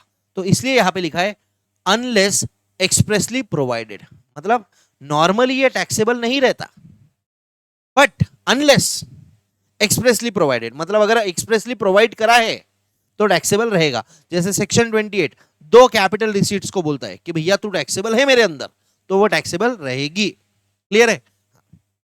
सिमिलर रूल है, कैपिटल रिसीट टैक्सेबल नहीं है, कैपिटल एक्सपेंडिचर का डिडक्शन नहीं है। रेवेन्यू रिसीट टैक्सेबल है, रेवेन्यू एक्सपेंडिचर का डिडक्शन है। क्या बोल रहा था मैं? कैपिटल रिसीट टैक्सेबल नहीं है, कैपिटल एक्सपेंडिचर का डिडक्शन नहीं है। रेवेन्यू रिसीट टैक्सेबल है, रेवेन्यू एक्सपेंडिचर का डिडक्शन मिलता। नॉर्मल है ये, ठीक है। ज्यादा बातें इसके बारे में करेंगे पीजीबीपी में, अभी यहां दिमाग खपा के मतलब नहीं है। एवरेज रेट बचपन में बताया था, tax on total income upon total income, कहां काम आएगा? सेक्शन 192 सैलरी के केस में, ठीक है। MMR maximum marginal rate, highest slab rate of tax, और ये कितना था? 42.744%। कैसे आया था? टैक्स ऑन 30% प्लस 37% का सरचार्ज प्लस 4% का health education cess, 42.744%। Yo baby, yes. और एक आगे वर्ड यूज होगा सब्सटेंशियल इंटरेस्ट। आपका कंपनी में सब्सटेंशियल इंटरेस्ट कब होता है? अगर आपके पास किसी कंपनी के 20% से ज्यादा शेयर होल्डिंग है तो आपका उसमें सब्सटेंशियल इंटरेस्ट होता है। जैसे अगर तुमने कभी जिंदगी में आगे चल के पीसीए के अंदर 22% का शेयर ले लिया तो आपका पीसीए में क्या है? सब्सटेंशियल इंटरेस्ट है।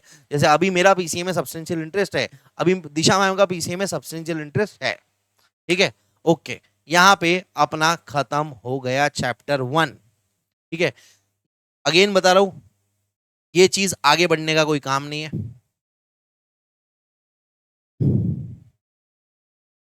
यहां से लेके आगे पढ़ने का कोई काम नहीं है, आप यहां तक पढ़ लो बस, यहां तक, ये रिबेट तक।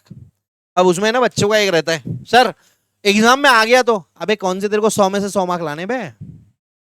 अब ये एग्जाम में आया ना तो एक हाथ 2 मार्क का आएगा मैक्स। जैसे एक बार प्रोविजोर एक्सप्लेनेशन पूछ लिया था 4 मार्क के लिए, उस बार तो क्या है नया सिलेबस आया था इसलिए पूछा था। नॉर्मली अभी नहीं पूछेगा, स्टेबल जब हो जाता है ना तब अच्छे क्वेश्चन पूछते हैं। नए सिलेबस में एक आधा ऐसा सीपा कर देते हैं, ठीक है ना, सीपा समझते हो ना? हाँ। तो अपने को बस यहां तक पढ़ना है, इतना, इसके ऊपर वाला पार्ट रिबेट तक, उसके नीचे का छूना नहीं। इसके बाद ये अभी तक पढ़ लिया, सर माँ कसम मेरे को अभी भी है ना वो नोटिफिकेशन और सर्कुलर बहुत टेंशन देते हैं। अरे भाई 8 लेक्चर हुए, आगे और इसके 40 लेक्चर पढ़ने आपको, 50 लेक्चर। उसके बाद में आपको ये टेंशन नहीं देंगे, मैं बता रहा हूं ना आपको, नहीं देंगे मतलब नहीं देंगे, और एग्जाम में तो बिल्कुल भी नहीं आता, ठीक है। चलो, मेरे को लगा था 1-1.25 घंटे में हो जाएगा, 1.5 घंटा हो गया। यहाँ पे हमारा चैप्टर 1 खत्म हो गया। ये सेम वीडियो यूट्यूब पे रहेगी, आपको इसको 3 बार देखने का है। इसके बाद में क्वेश्चन बैंक की वीडियो है, क्वेश्चन बैंक बनाओ और वीडियो देख लो, ठीक है। बहुत अलग लेवल का मजा आएगा। जो बच्चा यूट्यूब पे देख रहा है प्लीज इसको फॉलो कर लीजिए, शेयर कर लीजिए, सब्सक्राइब कर लीजिए, अपने दोस्तों के साथ पूरा गांव में फैला दो। Thank you very much, bye bye, take care, see you tomorrow.